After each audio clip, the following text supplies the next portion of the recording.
Testing, 1, 2, 3. Testing, 1, 2, 3.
A woman never belongs to you.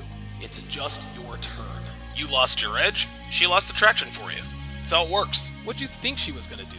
Tell you she cheated? Men cannot afford to get complacent in relationships. Get your fat ass off the couch, start lifting weights, and learn game. You're welcome. And now your man, Donovan Sharp. What's up, guys? It's your man, Donovan Sharp, and welcome to the 907th edition of TSR Live. Your daily dose of toxic masculinity, misogyny, and small bleep energy. It is Wednesday, December 21st of 2022. It is good to have you guys in today. Christmas is 4 days away, and I still have not finished my Christmas shopping. I don't have time to do much of anything. So it looks like Amazon is going to be Santa Claus. You know, it's interesting. Devin's trainer, who does a very, very good job, came to the realization that Amazon Prime is the real Santa Claus. And I can't say that I disagree. So, Merry Christmas, guys. Get your Christmas shopping done, and hopefully we all have a good Christmas. As always, let me make sure I'm actually on camera. There we go. As always, we are streaming live simultaneously to Facebook, Twitch, YouTube, mgdow.tv, DLive, Manosphere.tv, Rumble, and in crystal clear, high-resolution 4K to Sharp Stream, which is absolutely free on the App Store and the Google Play Store for iOS and Android. So however you're watching, wherever you're watching from, thank you for making the Sharp Reality Live a part of your daily routine. Shout out to my guys in the chat, my sharpshooters and all. Got a great show in store for you today. Only thing we're doing today is we are reacting to the Brittany Renner interview that Pearl just dropped. It should be good. I haven't watched it. And so you guys are going to get my organic reaction. You guys are going to get my organic reaction to these videos, as I try to do most of the time. Before I get started, I'm going to address something that a lot of people watching live or maybe later on in the replay may not like. And that is all of the hate that Pearl is getting from within this community. Now, we all know that criticism from viewers is inevitable in this line of work. Comes with the territory, it's part of the gig. Criticism from within whatever community you're in is also inevitable. That's just how things work. Nobody is liked by everybody, nobody is hated by everybody, and that's really what gives content creation the polarity it needs to be entertaining. But I keep seeing and hearing people say that she's a fraud or a grifter or a hack and all this other nonsense. And listen, everyone is entitled to their opinion. Everyone's entitled to their opinion, and freedom of speech allows anyone to say anything about anybody for the most part. Name calling and trolling, while annoying, it's not against the law. But what Pearl's detractors aren't acknowledging is that, like criticism, change is inevitable. And this applies to absolutely everything in life. Sports, your life, transportation. Everything is always in a constant state of flux. And if you do not embrace that change, not only do you get left behind, you end up missing out on things that could make your life better, easier, more convenient, and more enriching. I'm old enough to remember when email first came to prominence. And as crazy as this sounds, there were actually a good amount of people who didn't want to embrace it. Emails are not personal, they said. The U.S. Postal Service has been here for eons and it's reliable enough. Or my personal favorite, if it ain't broke, don't fix it. Well, email turned out to be the genesis of countless revolutionary advances in the way we communicate and has changed the world. And those who didn't embrace email in its infancy saw themselves falling behind until they finally realized, oh, wait a minute, you mean I can communicate with my vendors instantly? I don't have to be waiting on faxes from my suppliers for 15 minutes while I still have no idea whether or not the purchase order's been signed. I don't have to use paper every time I communicate with my business partners. What the hell was I thinking? Sign me up. The same thing happened with cell phones. I remember this pushback too. It's too invasive. There's no privacy. Why do I need access to everybody all the time? True story, guys. This is exactly what people said.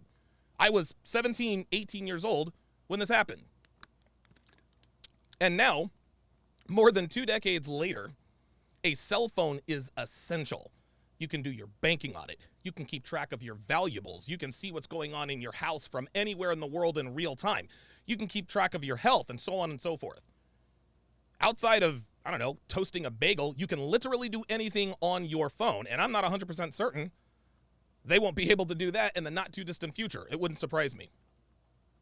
There wasn't anything wrong with using a traditional phone, keep in mind. But people a lot smarter than I'll ever be recognize that handheld devices have infinite utilities and infinite possibilities. The same things critics said about emails were also said about the traditional phone. If it ain't broke, don't fix it.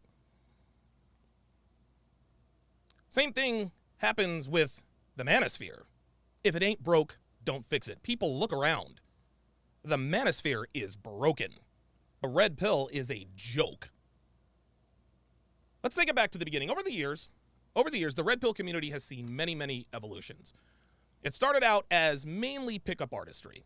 It was mostly about how to get laid as quickly as possible, as much as possible, for as long as possible. After a few years of Neil Strauss, Mystery, Owen Cook, the RSD guys, and so forth, the red pill then added the anti-feminism element. Websites like Return of Kings, which I wrote for years, The Rational Male, run by the Godfather Rollo Tomasi, and Illimitable Man, not only discussed how to pick up girls, spin plates, and manage rotations, they talked about the scourge of feminism and how it has destroyed the West. This was right around the time that the manosphere moniker was being thrown around and attached to this community. After a while, the self-improvement element was added as well. Personally, I credit Alpha Male Strategies for this. He was one of the first red pill content creators that I know of that actually told guys, listen, if you ain't shit, stop worrying about girls. Save your money, eat right, lift weights, educate yourself. AMS was one of the first guys who said, increase your value in order to increase your odds of success with women, and a slew of other content creators followed suit, myself included. Well, the next change, the next evolution that came along, was long-term relationship content from a red pill perspective. Now, this wasn't necessarily an evolution per se, because relative to the number of red pill content creators, a very small percentage of us discuss how to handle yourself in a committed relationship. We were the creators that were around during the PUA days. Yes, we had our black belt in women. Yes, we had mastered the art of short-term attraction for the purposes of short-term sexual success with women. But a funny thing happened on the way to mastering the art of seduction. We grew up. We grew out of pickup game and spinning plates and settled into relationships. And now some of us impart our wisdom to you about how to handle ourselves in relationships with our significant others. The manosphere has been around unofficially for, a shade over 2 decades, right? It has saved countless lives, it has changed countless lives, and has opened the eyes of millions of people to what's really going on within the construct of intersexual dynamics between men and women. The red pill community has been an essential element of Western men realizing their true potential for the first time in nearly 7 decades. It has taught men that we have more inherent value than women, provided we put in the work.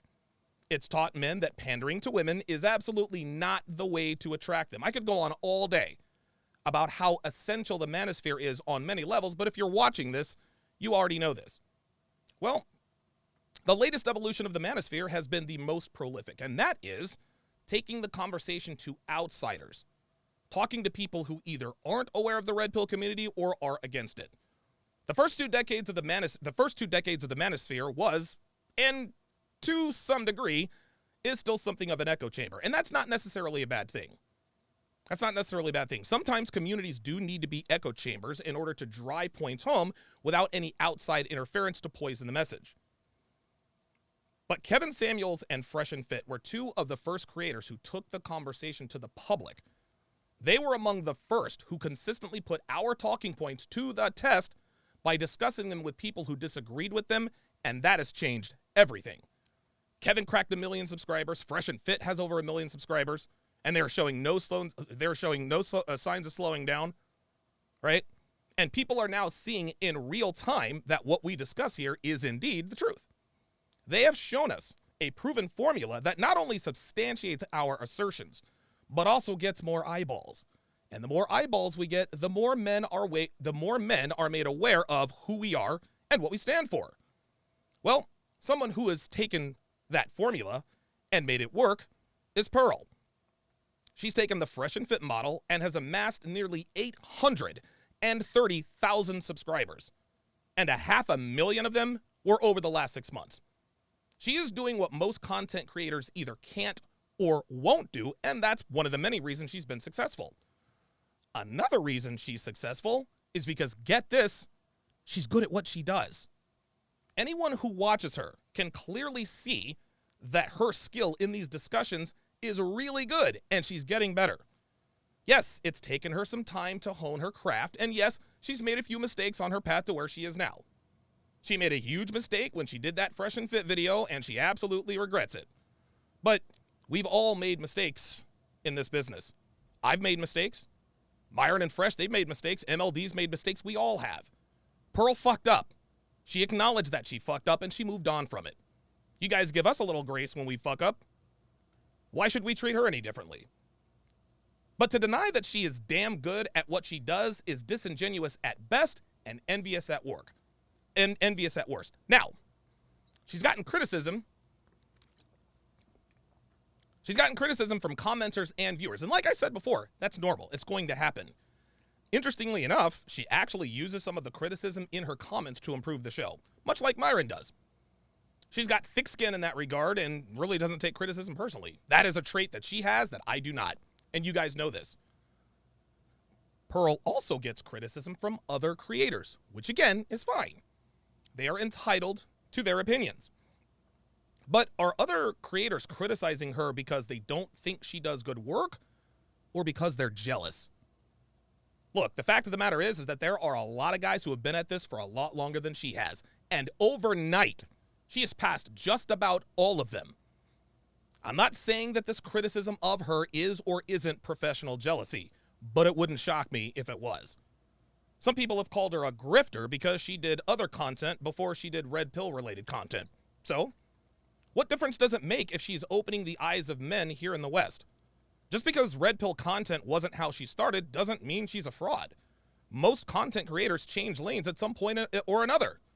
And the best example I can think of was the late great Kevin Samuels. Kevin didn't start out as red pill content creator. He started out as a men's image consultant. Then Average at Best happened, and the rest is history. Does anyone call Kevin a grifter because he went from talking about fragrances and footwear to talking about women and their fucked up way of thinking? Of course not. Why? Because he was helping men. Well, Pearl doesn't help men. Wait, you mean to tell me that the discussions that she has with her guests doesn't help men to see how delusional women are even in other countries? You think that men who discover her for the very first time aren't then searching out other red pill content creators to further their understanding of female nature? Yeah, but she's just not as knowledgeable as she should be. Maybe, but I tell you this, she's knowledgeable enough. That much is obvious. And behind the scenes, she has shown a willingness to learn more about what we discuss so that she can become better. She recently tried to pay a content creator for his time to help her become more knowledgeable so that she could represent the community better. Her words, not mine. Just because you don't know all the stats and studies doesn't disqualify you from talking about relationships from a red pill perspective. Just because she's not an OG doesn't mean she isn't giving us incredible value, entertainment, and education with her podcast. Nobody is the gatekeeper of the manosphere. If you know your shit and can articulate it while also be entertaining, people will watch. No, she's not as knowledgeable as Myron or as well-versed as Rollo. But anyone who watches her can clearly see that she knows more than enough. If she didn't, people wouldn't watch, as the red pill audience is one of the smartest audiences out there. If she didn't know what she was talking about to some degree, people wouldn't watch. Period. Yeah, but she's a girl and I don't trust any female red pill content creators. Okay, that's a fair point. That's a fair point. We have seen clout-chasing girls come and go in this community for years. We've seen the tradcons. We've seen the red pill women subreddit. We've seen red pill women on YouTube. And we've seen women like Kitten Holiday sniffing around, trying to latch on to what we've built. And yes, I will admit that I made a huge mistake in this department with Tori. I misjudged Tori, or Torsha. I thought she was genuinely interested in helping us spread the truth about modern women and modern dating. But Torsha is little more than a groupie. As soon as I recognized this, I cut ties with her immediately. But I'm going to go out on a limb here and say that there's a big difference between what Tori does and what Pearl does. Regardless of what you think Pearl's intentions are or aren't, she is helping men. She is bringing awareness to men about female nature. The only thing Torsha makes people aware of are her fake tits and her over-processed blonde hair that looks like straw off camera. Okay, but she's doing this for the money. So, what's wrong with that? I do this for the money. She found something that she was good at, and now she gets paid for it. That is the very concept that drives the economy. If you can help people in some way, shape, or form, then you can make a very good living doing that. Pearl helps men to see the delusion of modern women in real time. There is nothing wrong with her getting paid for that. And if you don't like that, that's a you problem. Yes, I am well aware of the fact that Myron does not like Pearl.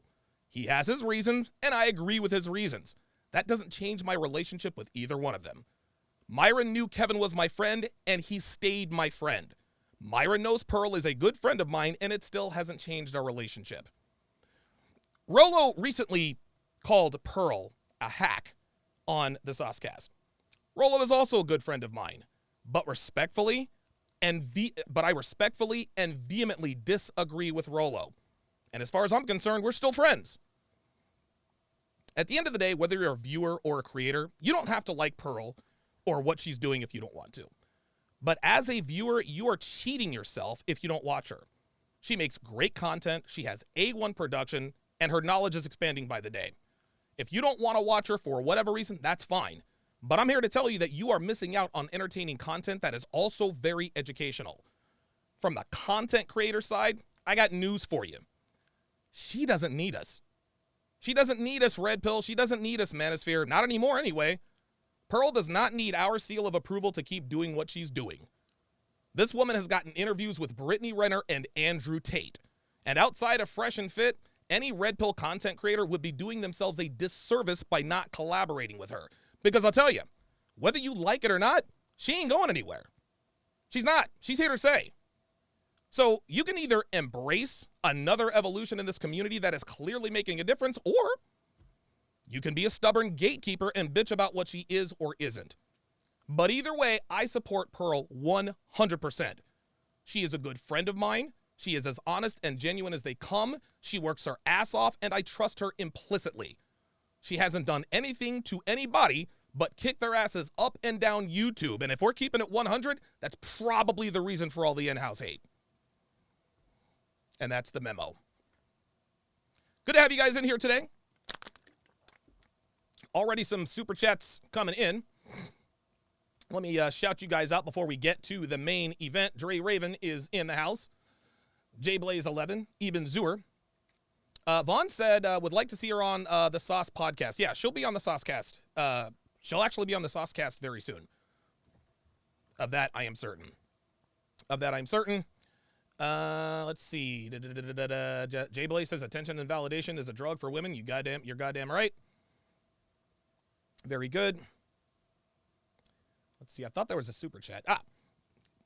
Vaughn says, like DS says, we all know we would smash. Yeah. A lot of, Brittany Renner is Brittany Renner's attractive. Brittany Renner is attractive. Every one of us in here would beat that down if given half the chance. So, Vaughn says, I bet PJ took his attorney to the finest steak restaurant. You better believe it. You better believe it. Jay Blaze says, feels like this will be good. Digital Dankness says, Pearl is getting her red pill game on point. Even got Britt to acknowledge some of it was her fault. I'm telling you, man. She's good at what she does. She's good at what she does. Like it or not. Like it or not, dude. She ain't going nowhere. She ain't going nowhere. Jay Blaze also says Pearl being a woman talking about this stuff is also helping her. That's right. That's exactly right. She has a way. She's almost like a velvet hammer. If that makes sense for you. If that makes sense for you. Let's see here. Johnny Green says, classic Donovan. Appreciate that very, very much. Mr. C73 says, tired of Brittany Renner. I'll hit the like. Yeah. Yeah, Brittany Renner will soon be forgotten. This is her 15 minutes of fame has lasted a little bit longer. But being a side chick, being a side piece, it's not a good long-term plan for success. Vaughn says the hate is from the playbook being exposed, waking men up, ruining women's second option, aka the nice guy. That very good. Ibn Zur says no one amasses that many subscribers without any skill. Exactly. Call her whatever you want. She's good at what she does. Black Lemur 2009 says she's a giant, cute stuffed animal. Yeah, Pearl's adorable. She really is. She's adorable. And dude, her and Devin absolutely love each other. They absolutely love each other. Geeky Anomaly says, yes, you can toast a bagel with your phone now. Jesus Christ. Yeah, she visited Coach Greg Adams when she was down in Vegas. Very good. That one, Carlos says, I feel bad there are some divides between this community creators and Pearl. I am ignorant on why they wouldn't like her because she is perfectly fine in my eyes. Hope all stays well. I feel bad too, but guys, Pearl didn't need us. She doesn't need us anymore, man. Pearl doesn't need us anymore. Dude, she's on a rocket ship to the moon. She's past just about all of us. And like I said, if you don't want to collaborate with Pearl for whatever reason, fine. That's a you problem. Black Lemur says, I tried the Brittany Renner side chicks. They are delicious, as side chicks tend to be in small doses. As side chicks tend to be in small doses. All right, so let us... Okay, all of a sudden my mouse doesn't want to work. Let us get to the main event. So, Pearl recently sat down with the lovely and not-so-talented Brittany Renner.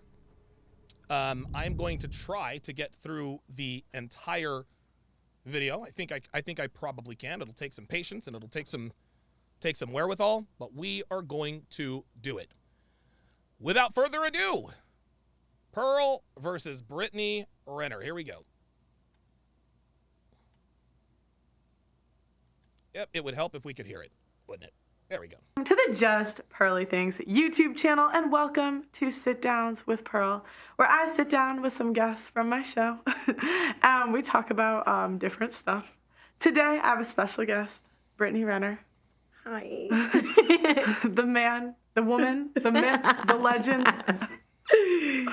Welcome to the show. Thank you for having me. Thank you for coming. So, today, we're going to talk about, you are one of the most notorious people in the manosphere. Okay. And I think that I kind of represent that average viewer that, knows a bit about you, but not the whole story. What's the so whole story? I was hoping to start from the beginning. Oh, boy. How did this reputation come about? Oh, wow. I'll pause it there. Morgan Jones with the $2 super chat says, facts, Donovan. Excited for the show. Terrell Xavier says, Rolo Rolo's critique was she doesn't study. I don't like Torsia, but her interview with Michael Surtain was on a level Pearl can't go now. Terrell, my friend, you don't have to study. You don't have. That's again. Rolo's a good friend of mine. That is an unfair critique. You don't, dude. I didn't study. I didn't study to be good at what I do. No, I speak literally from personal experiences. You don't have to be well versed in all the stats or statistics to be qualified to talk about this stuff. And like I said before, anyone who watches her has clearly seen that her knowledge it increases by the day. It increases by the day. Nobody studies. Nobody studies in the red pill. Nobody, well, if I'm going to be a red pill content creator, let me study.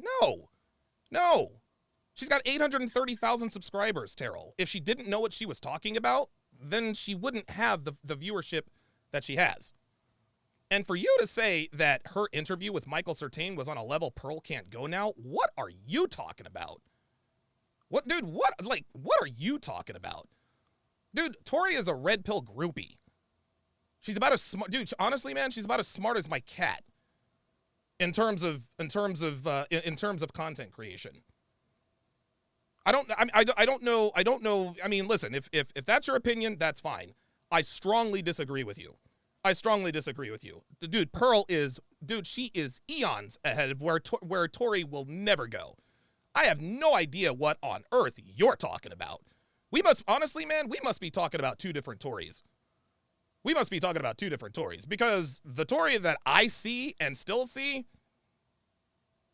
on a level Pearl can't go now, is Torsia getting interviews with Brittany Renner? Is she getting interviews with Andrew Tate?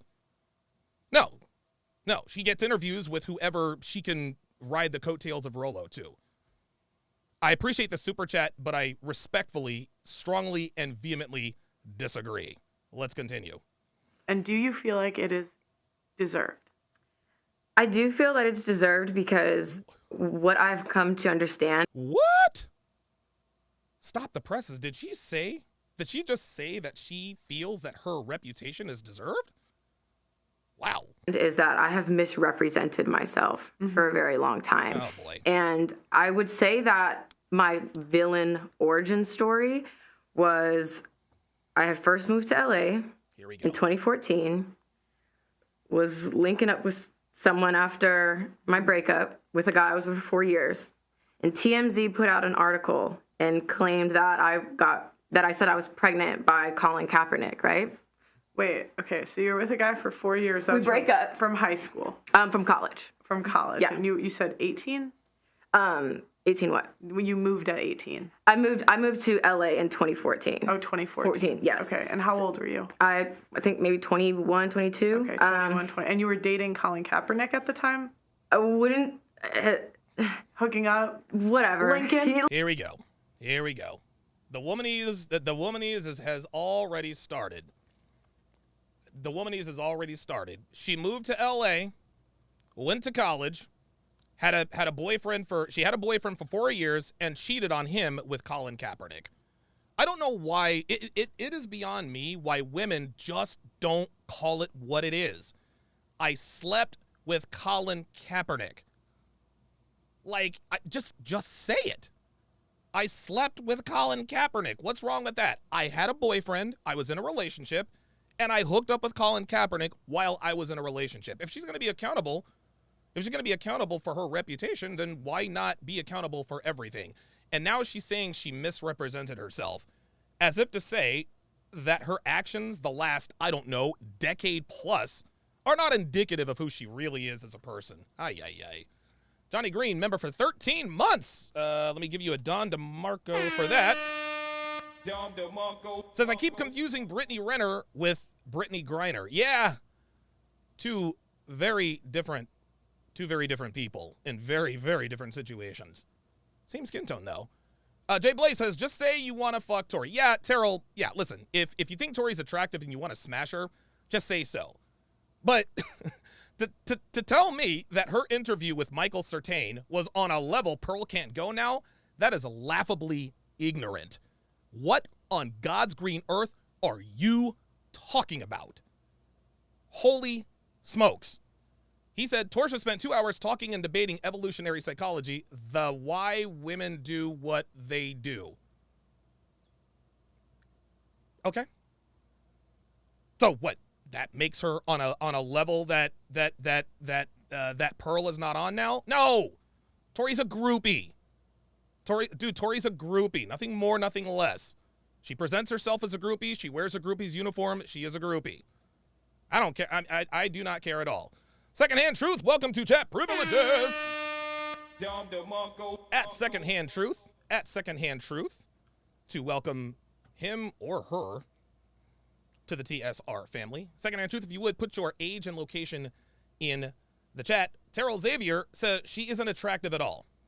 Stop the cap. Come on. Of course she's attractive. Listen, man.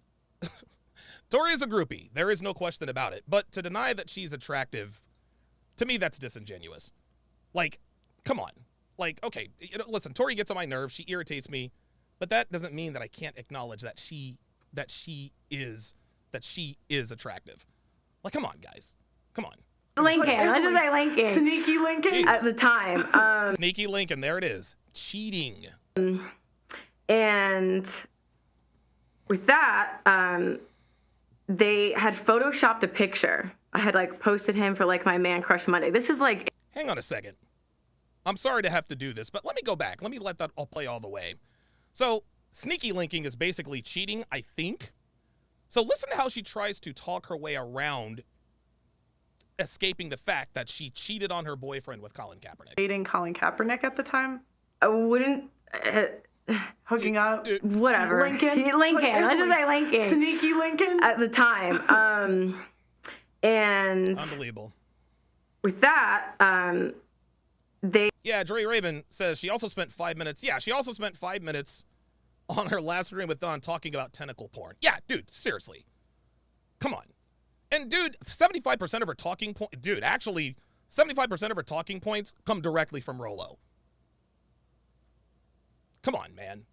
They had photoshopped a picture. I had posted him for my Man Crush Monday. This is Instagram a long time ago when there was Woman Crush Wednesdays, Man Crush Monday. Remember those. You remember that? Yeah. Okay. So I had posted him and I put perfection and then I added him. And again, why I posted on my Instagram? Great question. But someone had photoshopped the image. Media Takeout, I don't know if you ever heard of them, but they had posted it and then TMZ ran the story. Ooh. And I felt from that moment on, I was labeled a villain. Okay. And you have to understand, I was in a relationship for 4 years. Most people know the white guy that I used to date. We used to post together. He's the reason I got into fitness. And I was already labeled a villain, a whore, and was accused of something that I didn't do. And so what did you not do? So they were So saying I had put perfection at his username, and they photoshopped it to say preggers at his username. So they were this girl claims that she's... They were saying that you claimed that you were... Yes. Okay. And I actually looked it up. I have a screenshot, too. I looked it up last night to see if the article was still up, and it's still up. So at that moment in time, I realized that even though per society standards, I was someone who, low body count. No, I had not talked to any famous guy, never been around. I had a big... Stop the cap. Low body count. Brittany Renner expects us to believe that she had a low body count before she became a villain. I would subscribe to you that the less people know about you, the less celebrity you have, the easier it is to get and collect sausages. Here's another thing. She's trying to blame somebody else for her future behavior.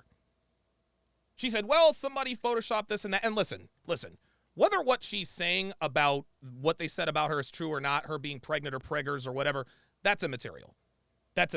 Whether that's true or not doesn't matter. What she is doing here is she is giving us an excuse. She just took accountability. She said, yep, I deserve the label.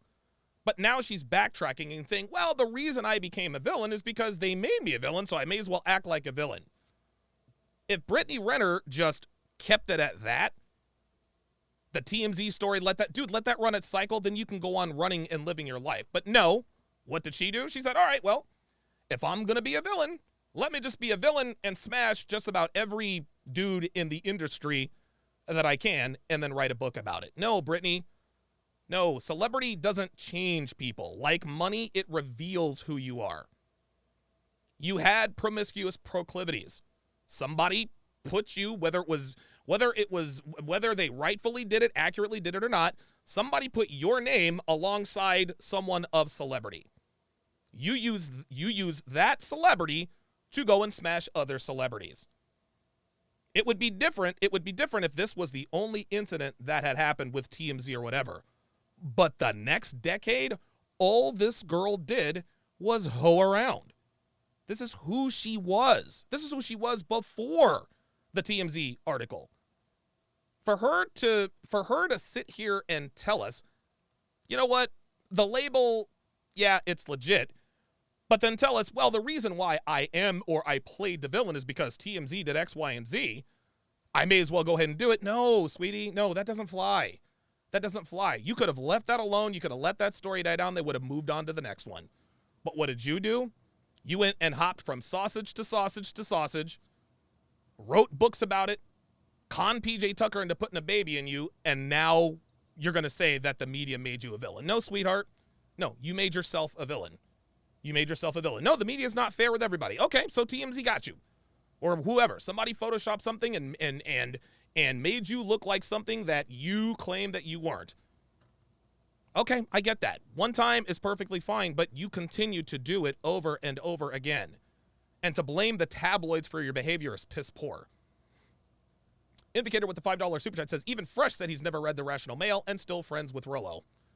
I don't think Fresh has ever read anything.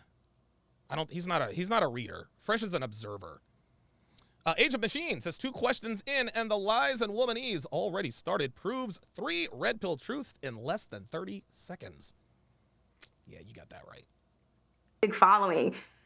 An ideal situation, right? Starting out in. Terrell Xavier says, watch that interview and tell me she's a groupie. That girl has read a ton of books. I'm not going to watch the interview. She's still a groupie. Dude, she's still a groupie.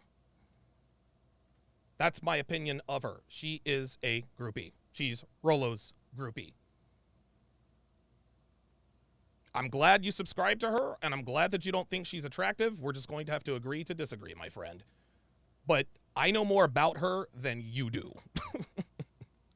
I know more about her than you do. And if we know anything about women, Pearl included, what they put on the screen is very, very carefully procured.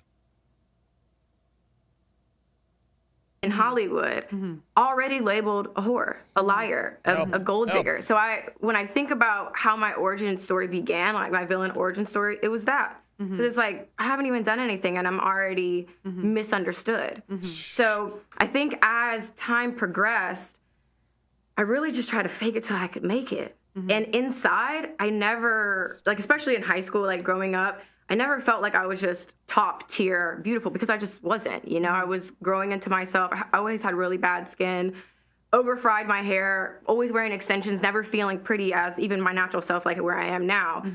Her natural self, even to where she is now? I'm just gonna let that sit. So how I started even like posting videos and being maybe like overly sexual was because I was like, I want to feel like this bad bitch. So again, I've only seen like clips of you. Okay. I've seen a couple car rants. Okay, so I'm just gonna give you a couple car rants. I know you released a book. Yeah, in 2018. Yeah, and I know that. Yeah, King Life says fake being a 304 to make it as a 304. Yeah, that's bullshit. That's bullshit. That's bullshit. It's just what I said before. She was always a 304. She was always a hoe. Well, they labeled me a hoe, so I guess I may as well be one, and I faked it till I made it. So let me get this straight, Brittany. You didn't really want to be a hoe, but you decided because they labeled you a hoe, you may as well be a hoe, but that's not something you really wanted to nor knew how to do. Look, sweetheart, I got news for you. Women don't have to fake being hoes. Women don't even have to try to be hoes. All they have to do is decide to. What Brittany is trying to tell us is that my inner character, is not really a hoe. But I faked it till I maked it to play the character. Dude, nobody buys that. Street Fighter 88, welcome back to Chat Privileges.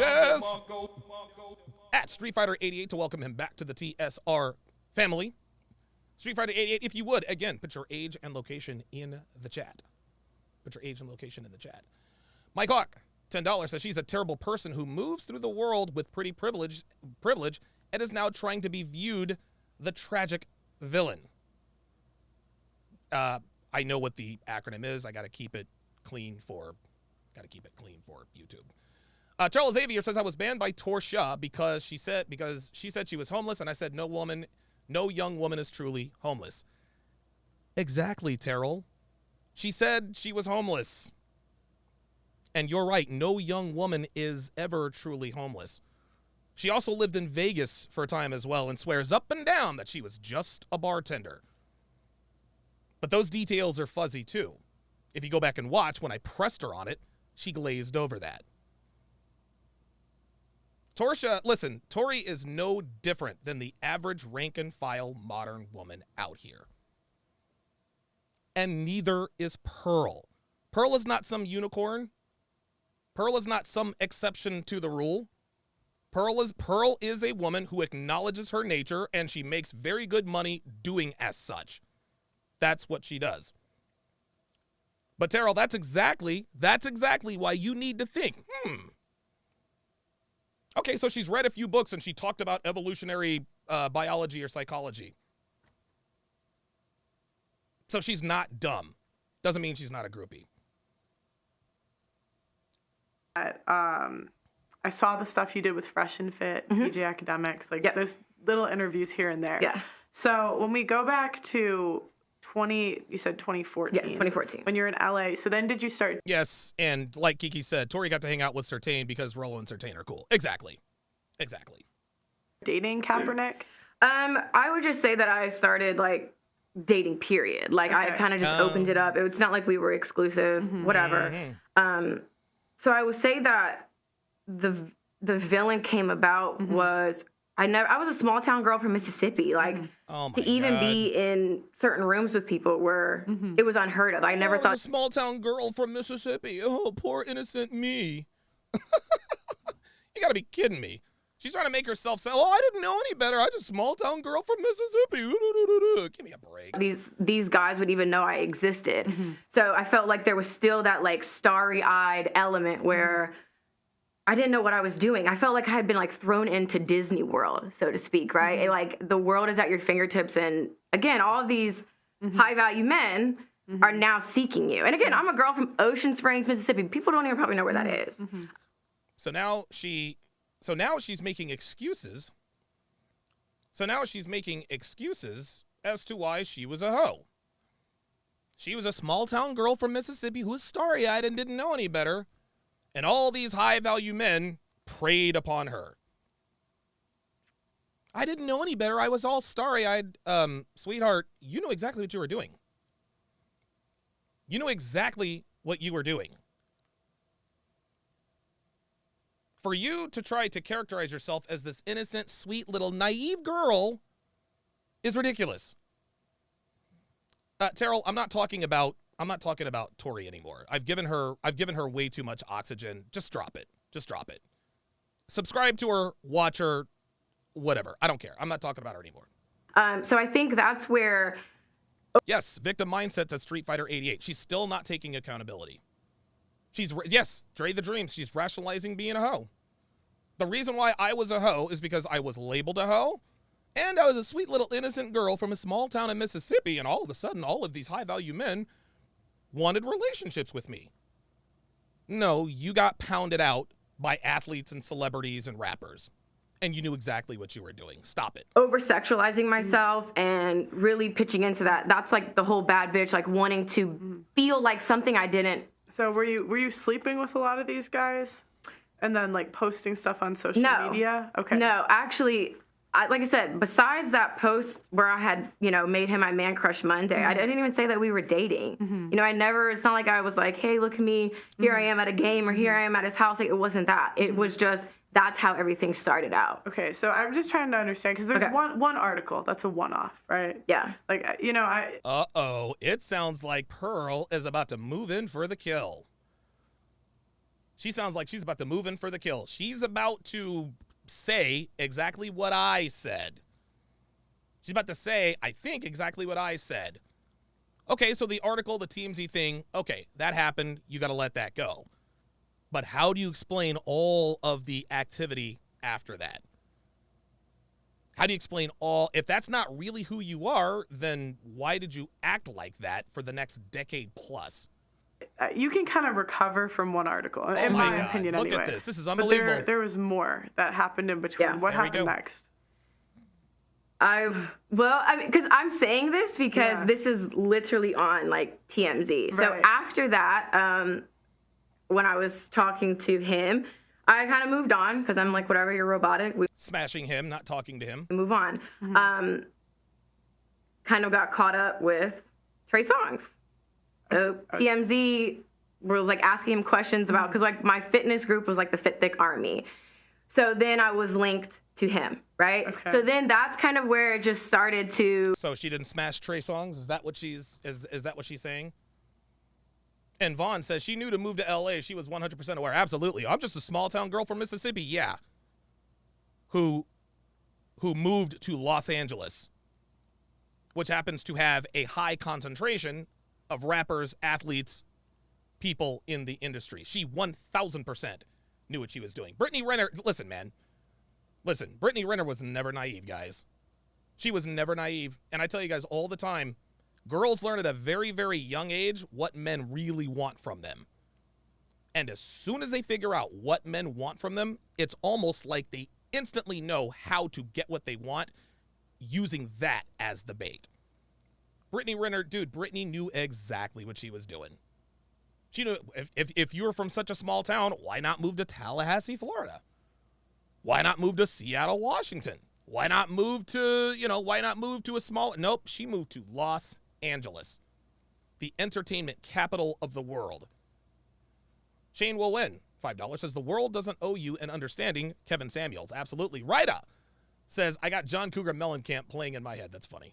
So then you started. Shit wouldn't work out. I would move on. Okay. And then, yeah, like I especially when I first got on social media, it was a different place, right?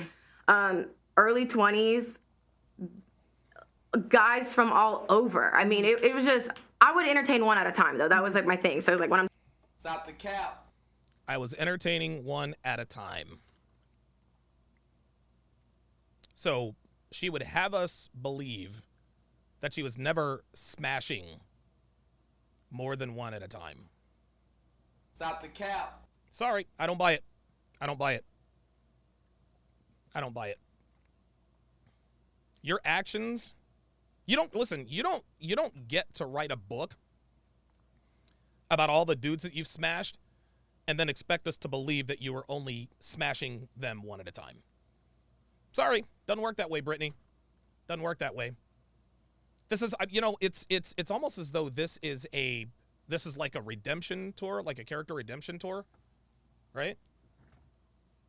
She's trying to, she's trying to disclaim responsibility here. She's trying to disclaim responsibility. I'm not the villain because I was faking it till I made it. I didn't want to be a hoe, but TMZ said I was a hoe, so I said I may as well be a hoe. I'm a small town girl from Mississippi who was in LA around all these high value men. Wendy Jesus with the $10 super chat says women move to be independent. Very good, Wendy. Very, very good. I'm done with you. I'm going to move on. And then it just became unsuccessful relationships, and I moved on. Okay, so it was just like you were linked with rapper, entertainer. A lot of my shit was public, and I feel like that's where a lot of people are like, she's a whore, but it's like there's articles where someone took a picture of me at the movie theater with a guy. That's out of my control. So I would say now... that's out of your control that somebody took a picture of you with somebody at the movie theater. It is under your control what you do. if you are seen with guy after guy after guy with little to no break in between, Brittany, you're going to understand that if these guys are high profile, people are going to see you as a hoe. That's just all there is to it. Number one, and she's using the wrong terminology. Brittany Renner was not a whore. She was a slut. Whores get paid for fucking. Whores get paid for fucking. Sluts give it up for free. Brittany Renner was a slut, not a whore. But let's just go through her dating history here. So this is the white guy. This is the white guy that she dated, Casey Turow. I assume that's pronounced. Oh, there we go. There's the late, great Kevin Samuels. Colin Kaepernick. Look at this. Trey Songz. Chris Brown. Tyga. Ben Simmons. Dude, I don't even know who this dude is. Caesar Chukwuma? Dude, Lil Uzi Vert. Drake. James Harden. Oh my God. Jamal Murray. PJ Washington. Dude. Brittany Renner got passed around, man. Brittany Renner got passed around. She got passed around. Look. If you date a bunch of high-profile guys, you are going to be seen as a slut. You don't have control over the way people see you, but you do have control over what you do.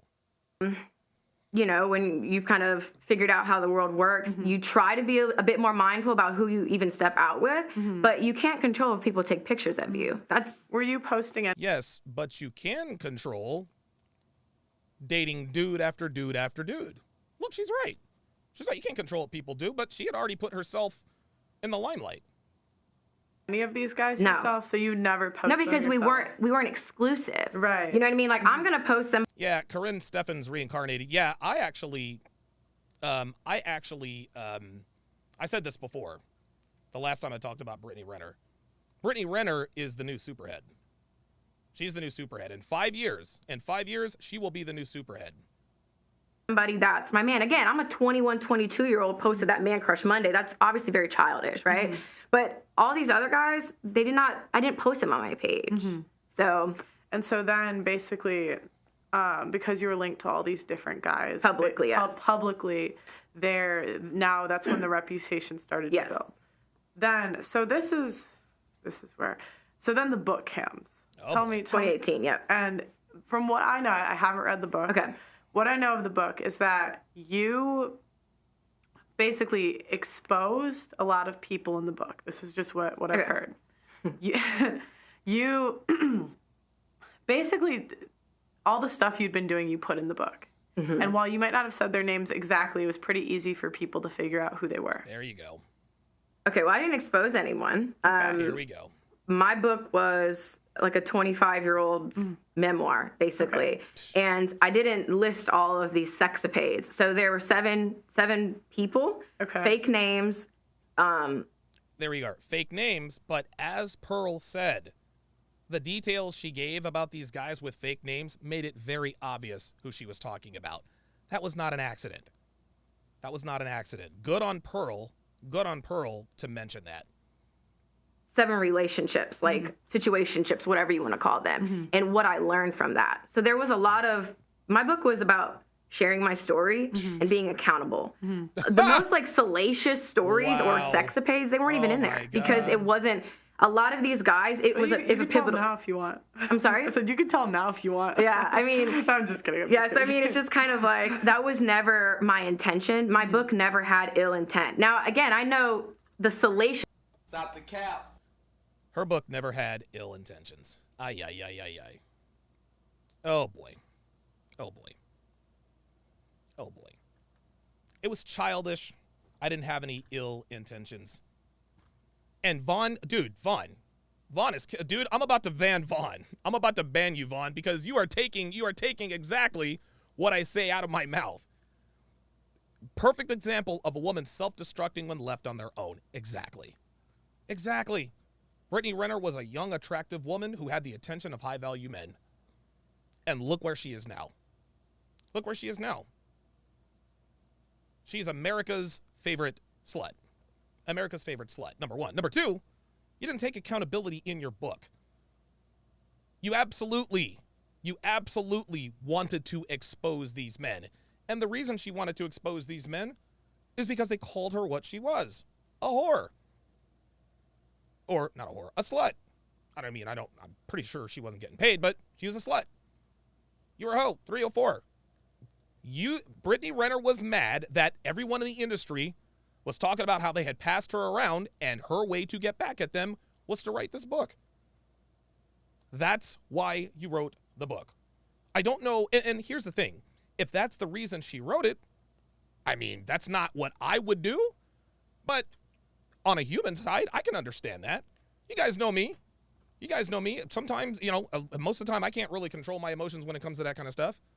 You guys know I take more things personally than necessary. I would understand that. Hey, you know what? Dudes passed me around. They were talking shit. I was feeling some type of way. I wanted to get back at them. This is the way I got back at them. But no, no. She did it for self-cleansing. It was a memoir of me taking accountability. No, it wasn't. This was your get back. That's it. Plain and simple. This is almost like Superhead trying to explain how she got the name Superhead because she was made like this adjunct professor. I did a video on this. You guys got to watch the video. Well, it's because I have this brain and I'm an adjunct professor, so I figured Superhead. Nobody buys that. Nobody buys that. The reason why Brittany Renner exposed these men and talked about them is because she is a misandrist. She genuinely and truly hates men. She does. She genuinely and truly hates men. That's why she wrote the book. Just marketing was intentional because I knew people were thinking I'm gonna. It's like a thumbnail. It's clickbait. Look at all these guys are in here. Because I know you're gonna fucking buy the book. But when people actually read it, any person who's read my book is like, wait, this is completely different than how you pitched it. And so let me get this straight. So you put a bunch of guys on your book. There's gonna be a bunch of guys, but then it was totally different. This woman is beyond comprehension. She is beyond she's beyond. Like, this woman is dodging accountability like Neo is dodging bullets. The book was absolutely salacious, and the reason she did it was to get back at the men she detailed in the book. Oh, I didn't mean to. It was just a memoir. And yeah, it was just clickbait to sell. No, that wasn't clickbait, sweetheart. You delivered on your promise with the thumbnail. You delivered with your promise on the thumbnail. It really is a book about accountability. So, Street Fighter 88 says, I still remember that video Donovan made with the thumbnail of Kevin breaking up with Brittany. Yeah, that was fun. Those 7 people really helped. Oh my God. Were like pivotal moments for me. Oh my God. So again, I took what came with the salacious marketing. And again, misrepresenting myself is just that, right? So you have to accept what comes behind that. So I wanted to sell a book. I had no problem with doing, using my tactics to get copies sold. And what came with that is she's not trustworthy. She's a whore, and that's all she cares about is money. She's just a quick money grab. So you misrepresented yourself by acting in a way that's not yourself. So in order to... she literally just contradicted herself. She misrepresented her. She misrepresented herself in order to get the bag. Both things can't be true. She's telling us that I wasn't really a hoe, but I acted like a hoe. But when I wrote the book, I didn't want to be seen as a liar and untrustworthy, even though I exposed private details about the things that had happened between me and these 7 anonymous men. Even Zuer says she's saying what her PR rehearsed with her behind the scenes. Yep. Yeah, nobody buys this. This is bitch babble. This is bitch babble on steroids. I'm sorry. Mental gymnastics, says Jason Moreno. Yeah, mental gymnastics and bitch babble. This is insane. Wow. Like, she's the girl that cannot be trusted. And I understand that. If you've never read my book, it's like what I'm saying doesn't even make sense. It's like you would actually have to physically read it. That's why the book is called Judge This Cover. You're going to... And she's still trying to sell the book. She's still trying to sell the book. Oh, maybe I have Brittany Renner all wrong. So let me buy this book. Let me buy this book that clearly illustrates the fact that she is untrustworthy and a slut, and maybe that'll change my mind. That's it. Nope. She's still trying to sell the book. She's still trying to sell the book. Secondhand Truth says she's got whole TikToks validating these claims of her being a 304. Brittany Renner has put out, she's been this way for so long. It's impossible for her to shake this reputation, guys. It's impossible. We know who and what she is. And for her to be sitting here and expecting us to believe that that's not who she really was, she's insulting our intelligence. She is insulting our intelligence, and she further insults our intelligence by saying, if you don't believe me, buy the book. Fuck out of here. I do that anyways. There are people that just took little snippets from each chapter Oh, boy. and judge me off of that. You're talking about this guy, I was talking about spitting in his mouth or paying for flights. That was one that was circulating on Twitter. I talked about how I paid for my own flights. Okay. So it's like, if I'm such a gold digger, why am I paying for my flights? Stop the cap. You didn't pay for your flights, Brittany. You got flown out. Do you have receipts of your flights? Do you have receipts of these flights? She's got receipts of everything else. She's got receipts. She's got receipts of her smashing this dude or being in a relationship or situation with that. What about the receipts for your airline tickets? This is why Brittany Renner is clearly a woman who thinks that just because she says it, we believe it. She's like, if I'm such a gold digger, then why am I paying for my own flights? No, I don't believe that. I don't believe that. I don't believe that you were paying for your own flights. Nope, sorry, don't bother that. I don't buy that. John Doe, $2 says, where's the polygraph machine when you need one? Girl, dude, women are such good liars. Polygraph tests are useless. That's why you need womanese. So there's just things in there that I felt like people did not want to understand me. You didn't open the book, so your opinion doesn't fucking matter about the book. Read it and then tell me how you feel about me, you know? No, sweetheart, we know, listen. We don't need to read Brittany Renner's book to know who and what she is. We don't. That's kind of how I feel with that. Yeah, I'm sure you do. So then you write the book. Were any of the people that were in the book mad that you wrote the book? That's a yes. That's a yes. The conversations I've had, because there's maybe like two guys in there that I have not spoken to, right? The other 5 I've had conversations with since. One of the people had actually asked me to market them as one of the people in it. They didn't mind that. Okay. Other guys in my life. And what is the name of that person? What is the name of that person? If this guy were so gung-ho about you marketing, about using his name for marketing, why can't you say his name? You see, this is why we know Brittany is lying. No guy wanted to be in that book, yet here she is telling us, well, actually, one of the guys wanted me to use his name for the marketing. Like, get out of here with that. LDU Lifestyle with 500 KESs, okay, says, Mr. Donovan Sharp, love from Nairobi, Kenya. Every time I see Brittany Renner anywhere, the first word that enters my mind is shaitan or succubus. Absolutely. Life, just in general, were asked, like, why they weren't in it. They were, like, sad, right? Oh, my God. But, dude. I'm going to... the only way I'm going to get through this video... The only way I'm going to get through this video is if I can't acknowledge every morsel of bullshit that comes out of her mouth. Like, I can't, because for her to sit here and say that there were guys who were disappointed that they weren't in the book, Brittany, come on. Brittany, really? No, every guy you talked about was pissed off that they were in the book. Nobody wanted to be in the book. Nobody called you, hey, Brittany, why am I not in the book? Cam Newton told you he ain't smashing because he didn't want to end up in your book. Jesus Christ, dude, all this woman does is lie. It's ridiculous. Most of the guys I have a good relationship with, like, we're still cool. So they understood that was my experience, that was my perspective. And Oh, that was your that truth? was that. I mean, Well, that was your truth, huh? there was one chapter I spoke to recently. He was like, I was just waiting for you to say my name so I could have sued you for everything, right? And I'm just like, well, that wasn't my plan. Like, I wasn't trying to hurt you. But he was like, I understood your perspective, and I get it. He said you didn't lie in it. So. Oh my God, I understood your perspective, and you didn't lie. He did not say he understood her perspective, and no, she probably did not lie in the book. What she just said was a whole lot of nothing. Unbelievable.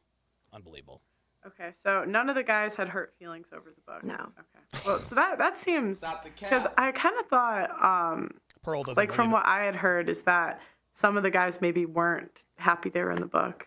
I'm sure they weren't, but I think the people that weren't happy about it, the two that I'm thinking of in my mind, I just haven't spoken to them. Okay. You know, the other 5 I did. So the reason why you haven't spoken to those other 2 is because they're pissed off that they were in the book. Pearl, like, she just contradicted herself. She said, nope, nobody, let's run this back. She said nobody was pissed that they were in the book.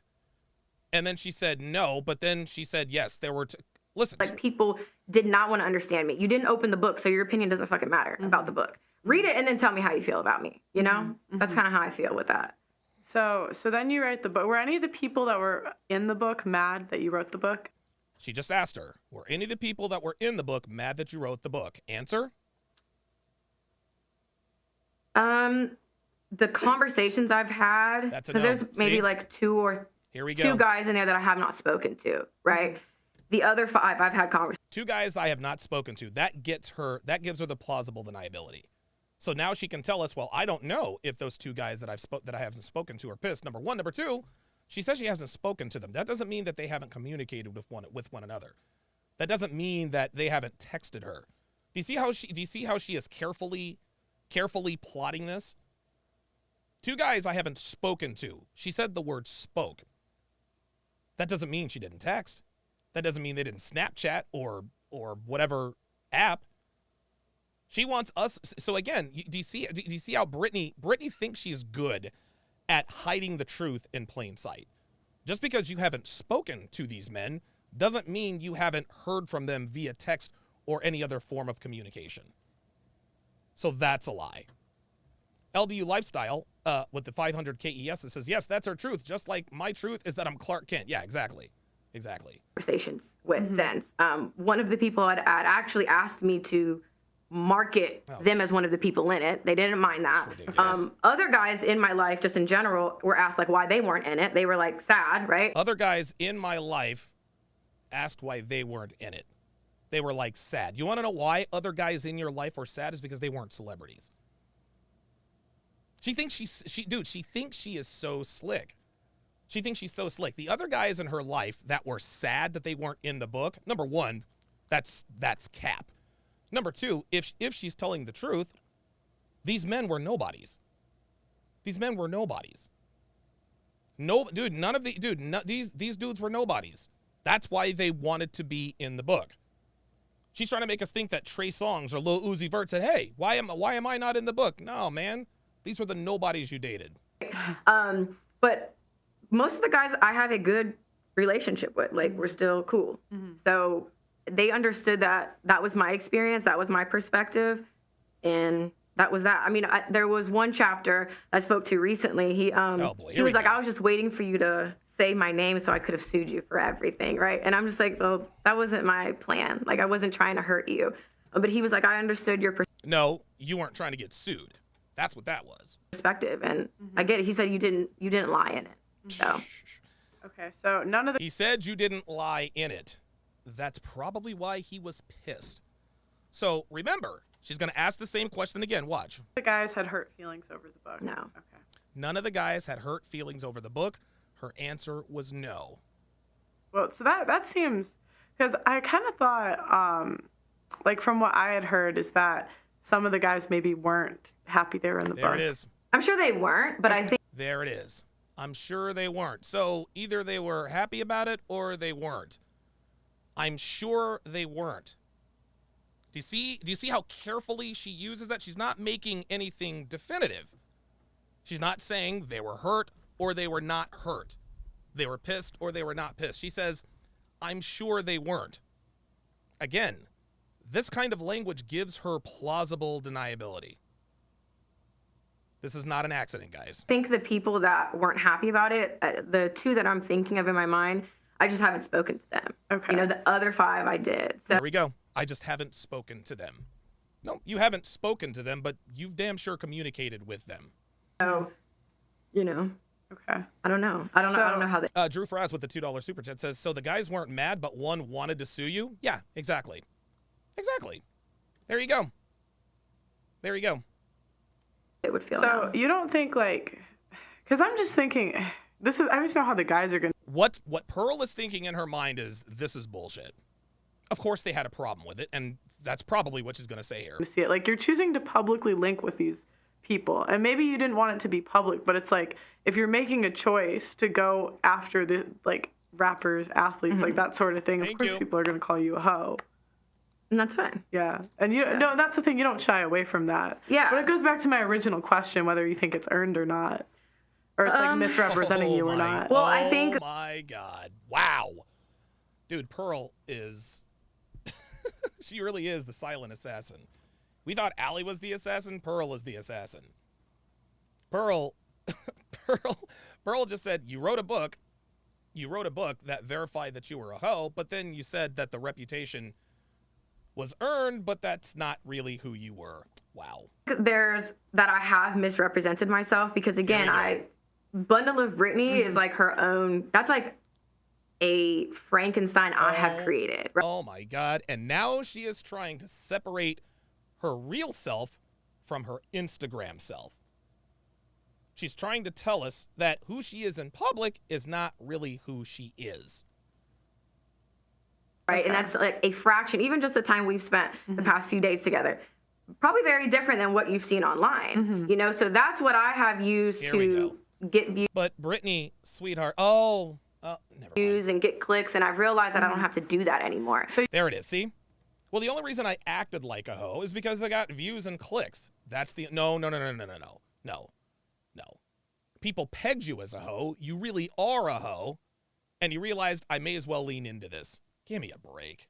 So that's where the misrepresentation comes in. But again, a hoe, and I guess is in this sphere, right, is someone who has sex with multiple guys. Okay, well, then that's not a term I'm going to shy away from. I've had sex with multiple guys. Now, I'm not going to take that word and be like, I'm so unworthy, I'm a whore. Yeah. It just is what it is. Like, that's how they want to distinguish what category women fall under.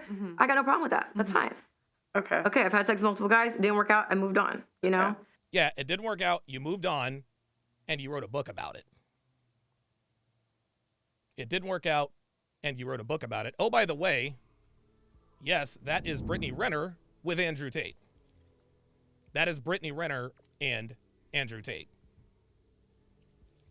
And yes, Pearl did an interview with Andrew Tate.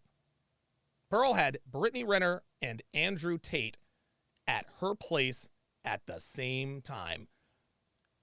Say whatever you want. Say whatever you want. Say whatever you want. Manosphere gatekeepers, Manosphere content creators who think she's this or that.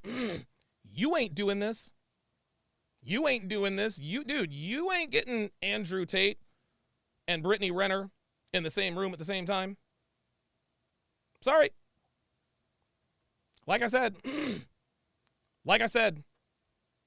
hate her if you want to. She's not going anywhere. She does not need any of us or our approval to continue doing what she's doing. That's all there is to it. Okay, so that part you don't necessarily feel like was misrepresented based on how the guys would see it. How they would see it. Okay. I get it. Okay. So there then next, this is where I heard of you first. Okay. Let's talk about PJ. Okay. So you do the book. Is PJ next, or is there something in between? Meaning like when we met? Yeah. Yeah, so we met, he actually came to my hosting in 2018, May of 2018. So that's like physically where we first met. It was not romantic. Like I literally had a job there. He's like, hey, I'm going to come by. Okay, cool. He invited me to his game at UK, February 2019, right? So we met. I went back for my birthday, so I went to 2 Kentucky games in that's when we first started talking. Like, after my birthday, we talked almost every single day.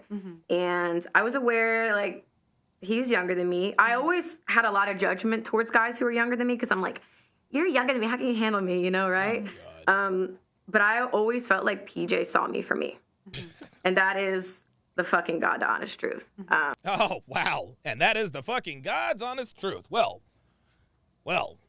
because she said it's the fucking God's honest truth, it must be true. Right? No. PJ wanted to fuck you, Brittany. You're a good-looking college girl. He wanted to smash, or you're a good-looking woman. He wanted to smash. He wanted to smash. That's why. He didn't see you for you. LDU Lifestyle with the 200 KES that says she's just doing damage control at this point. Dude, she's been doing damage control for the last 2 years. And it's not working. Ryan Bark with the $15 super chat says, bless you, brother, for the great breakdown. I don't think I can listen to Renner much longer. I do it for y'all. I do it for y'all. It makes me sad even thinking about it. Because, like, I don't know, you just think people get you and it just doesn't work out. So that's why I overlooked some of those things, like the age. Oh, he's about to be in the NBA. I overlooked that. And there it is. Because I felt like, oh my God, I finally have a guy who doesn't judge me, who sees me for me and, like, accepts it and this is so understands funny. my value. This is so funny. This is so funny. This woman is sitting here trying to, this is a made-up story, guys. This is either a made-up story or she's leaving a lot out. The long and the short of what happened between her and PJ Washington, the only reason why she gave PJ Washington any play is because he was going to be a first-round draft pick. He played at the University of Kentucky. That's NBAU. Anybody who watches the NBA draft, John Calipari's always got 3 or 4 players going in the first round. He's always there.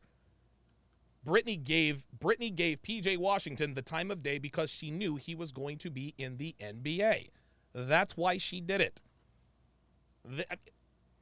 PJ Washington was 18 years old. He didn't know any better. You see, there's a reason. And Miami J says, understands my value. What value? Exactly. There's a reason. There's a reason why industry girls like Brittany Renner don't go after the LeBron Jameses or the Kevin Durants or the Kyrie Irvings of the world. There's a reason why they target the younger NBA guys. It's because the younger guys in the NBA don't know the game yet. They don't know the game yet. Or that used to be the way it is. Now they definitely know the game. They definitely know the game. Yeah, they're still fucking up in this and that and putting babies in bitches they have no putting babies in. But they know more than they did then. So what Brittany decided, she's like, you know what? PJ Washington's a college kid. He has no idea. He has no idea what the fuck the deal is. He has no idea what the fuck the deal is. Brittany Renner targeted PJ Washington. She used him as a target. That's what it was. She couldn't get over on anyone else. So she targeted a college kid who really didn't understand his own value. And now we have a kid. And yeah, understands his value. Yeah, exactly. Come on. Fuck out of here. Women don't have value until they're with a man of value. I'm not trying to hear that. I felt like he was somebody that, like, deserved all my time and attention. And no, you felt like he was somebody who was dumb enough to put a baby in you. As you said in one of your Twitter videos about it's easy to get knocked up by NBA players. She said it on her video. She said it on her video. She says, hey, if you want a bag, just fuck NBA dudes. They don't use condoms anyway. She said that. She said that. She absolutely said that. She just did it on another level. She got to an NBA star before he was an NBA star. She knew exactly what she was doing. She knew exactly what she was doing. And this whole, it makes me sad because I feel like he saw me for who I was. That's all cap. That's all cap. You know, it just didn't end up working out long term. Mm-hmm. So, and how old was he when it started? How old were you? Because this is the narrative. He was 20. I've got a million questions about you. About the age thing, and I'm so glad you brought it up. About you grooming. Like, they said, because that I'm a pedophile. This is clearly something that she's probably rehearsed with her PR people. What, just to give context to the viewers at home, if you guys don't know anything about Brittany, I saw a video of you where you were in the car saying this is basically how you can get a kid off of an NBA player. There it is. She got her. That's it. And it's really easy because these guys don't wear condoms, and it's something to that effect. So then a couple years later, when you have a kid off an NBA player, it's not a good look. Right. And especially that he's a lot younger than you. So what did you feel like was misrepresented there? So to give a little bit more context to the video too, especially I think I made this video in 2018 and I was in my car ranting, you know, like I always do. And people were saying that, you know, you're a gold digger, you're this and you're that. And my way to defend myself. This was when you also said that you pay for your own flights too? I was just wondering. I would have to go to my archive and play the video in its entirety to be able to. Oh, in its entirety. Here we go. Now she's pretending I don't recall. I don't recall. Now she's saying she doesn't recall. Devin, if you would, find me that video of Brittany Renner in her car discussing how to get knocked up by NBA players, if you would. But yeah. She's Vaughn says, let's see her wiggle out of this. She's going to try to wiggle out of this by claiming ignorance. The first thing she led with was, okay, it was in 2018. So that indirectly tells us, well, it was a long time ago. And it was such a long time ago that I couldn't possibly remember what I said. This is how she is going to attempt to skirt accountability. To confirm that, because there were other times I talked about paying for my flights. But in that video, I was saying that if I really was a gold digger, I could have several kids by now.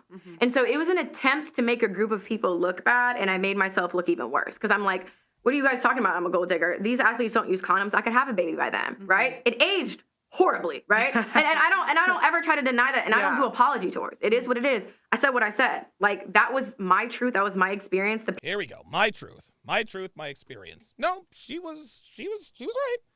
It's the truth. It's the truth. She told the truth. It's easy to get knocked up by NBA players. It is what it is. People that I was encountering, it's not even like an athlete thing. A lot of guys don't wear condoms. But Here we go. Now she's trying to expand the circle. It's not just NBA guys. A lot of guys. Nah, Brittany. No, sweetie. No. We're not talking about a lot of guys. We're talking about what you talked about. Why in like 2000? Here we go. So let's go to this. Video. Let's go to this video where she talks about not using protection here.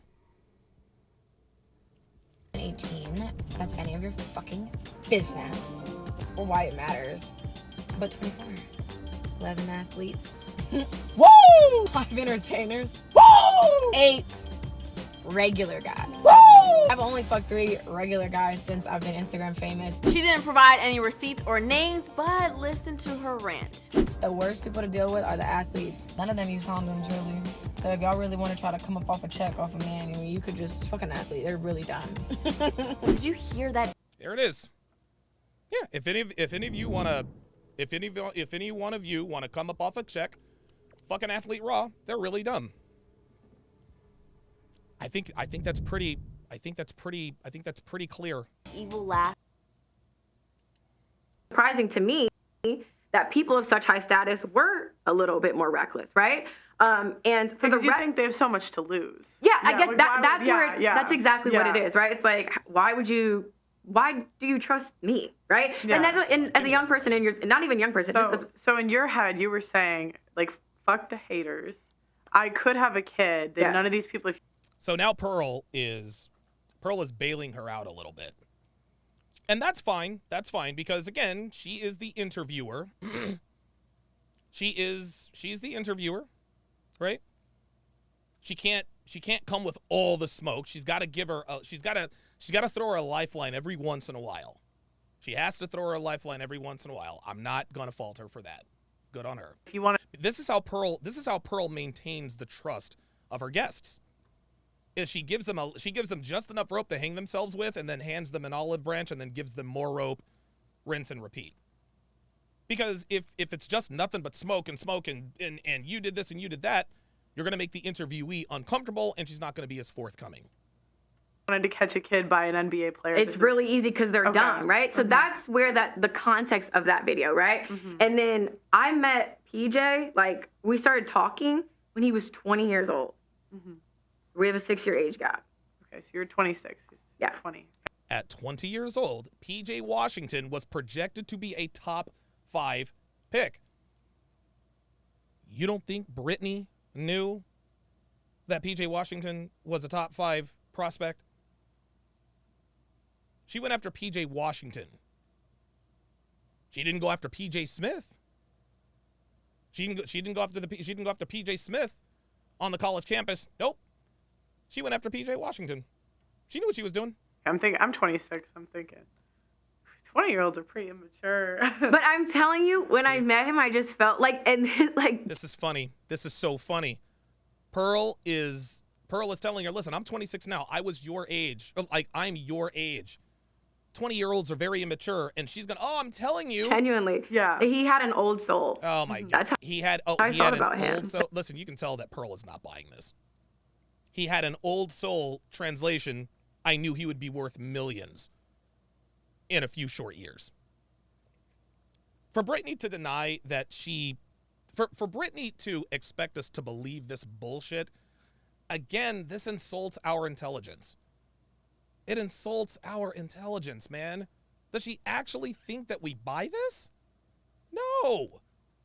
No. She knew exactly what she was doing. She targeted PJ Washington. There is no question. He had an old soul and he saw me for who I really was. No, he didn't see you for who you really were, because if he did, he'd have left you alone. He wouldn't have married you. Ibn Zur said, let's call a spade a spade. She preyed on the young man. That's exactly right. She preyed on PJ Washington, guys. I don't think there's any question about that. And for her to sit here and give us this roundabout bullshit story about, I just felt all of this blah, blah, blah, blah, blah, it's ridiculous. Mac, who's been a member for 1 month, says Pearl. There we go. Says Pearl is just giving her all the rope. Then Mac with another $5 super chat. I appreciate that very, very much. So a lot of people try to, like, I don't know. I feel like they try to tell me how I felt and, like, my intentions. And it's like, I know the truth. Like, I know the person that I was sitting across from at BJ's when we had our first date in Kentucky and Lexington. Like, you can't tell me that, you know? I personally see that? She says, you can't tell me that. And she's right. We can't tell her what her intentions were because we're not in her head. We're not in her head. But the fact that she divorced him, like 2 weeks after she had the kid? She didn't have to. She didn't have to. This woman preyed on a naive young man. She preyed on a naive young man. I really think 20 is old enough to make your own decision. Yes. I put myself when I was 20, and I'm thinking you can't really be groomed at 20 years old. But for some reason, I feel like back then they said you can't be groomed at 20 years old. Now, this is where I will disagree with Pearl. You can't be groomed at 20 years old. Okay, I'll give you that. But you can be finessed. Let's just change the language. Brittany Renner finessed PJ Tucker. That's what happened. She finessed him. If we want to stay away from the predatory language, okay, that's fine. Listen, man, at 20 years old, yeah, you know what you're doing, blah, blah, blah, blah, blah. But, dude, she finessed a naive college kid headed for the NBA. Like I said, there is a reason these Instagram hoes go after young NBA players. It's because they know that they don't know the game. They know they don't know the game. Brittany knew PJ didn't know the game. That's why she got her hooks in him. that something about you met him in high school. I did not even know he existed. Of course. Okay. Yeah. I didn't. Like, and honestly, did you see him play in high school? never. Oh, I don't. But that's what I'm saying. The $200,000 a month, the meeting him when he was in high school. Again, like, even when I first was, like, I met PJ when I went to Kentucky, I was talking to someone who played on the Nuggets at the time. And it was someone that I kind of had a history with. And when I met PJ... That's Jamal Murray. That's Jamal Murray. She said, when I met PJ, I was talking to somebody who was on the Denver Nuggets. Yeah, you were fucking someone. You were fucking Jamal Murray. That's what you did. And she was fucking Jamal Murray. See, here's what happened. She was fucking Jamal Murray, but because she couldn't run the gambit on Jamal Murray, she decided to run it on PJ Washington. I don't know why I call him PJ Tucker. She decided to run it on PJ Washington. Let's verify this here. I'm gonna look up Jamal Murray and I'm gonna look up PJ Tucker.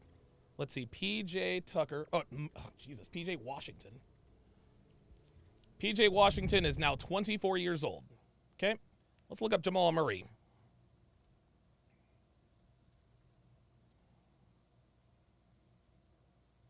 Jamal Murray is not much older. Jamal Murray is only 25 years old. Jamal Murray is only 25 years old. But Jamal Murray clearly understood what Brittany was trying to do.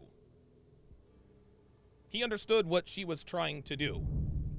What Jamal was going to do, he was going to smash it until he couldn't smash it anymore. And then discard her. But Brittany figured out, okay, Jamal kind of understands what's going on here. I need to find a sucker. Yep, Street Fighter 88 says it. Jamal Murray wasn't trying to marry her. No, he wasn't. Jamal Murray was just trying to have some fun.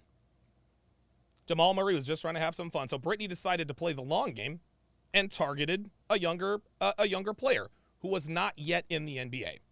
See, Jamal Murray was already in the NBA, so he already knew what was going on. Even though there's only a 1-year age difference, Jamal Murray knew what was up. He's like, yeah, man, like, this is an industry hoe. Like, I'm not trying to knock you up. I'm not trying to marry you. So she said, oh, okay. I'll go after the college kid. And we had that. Hey, shout out to Allie D in the house. Merry Christmas to Allie the assassin. Connection. I immediately cut the guy from the Nuggets off. You see what I'm saying? So, like, I have my own shit going. I did not know he existed when he was in fucking high school. What? I'm pulling heavy hitters. What am I worried about a fucking kid in high school for? Yeah, there it is. Dude, she is literally telling on herself. She's telling on herself. I'm pulling a heavy hitter. Like, that is some sort of accomplishment. I'm fucking an NBA player. What am I worried about PJ Washington for? I'll tell you why.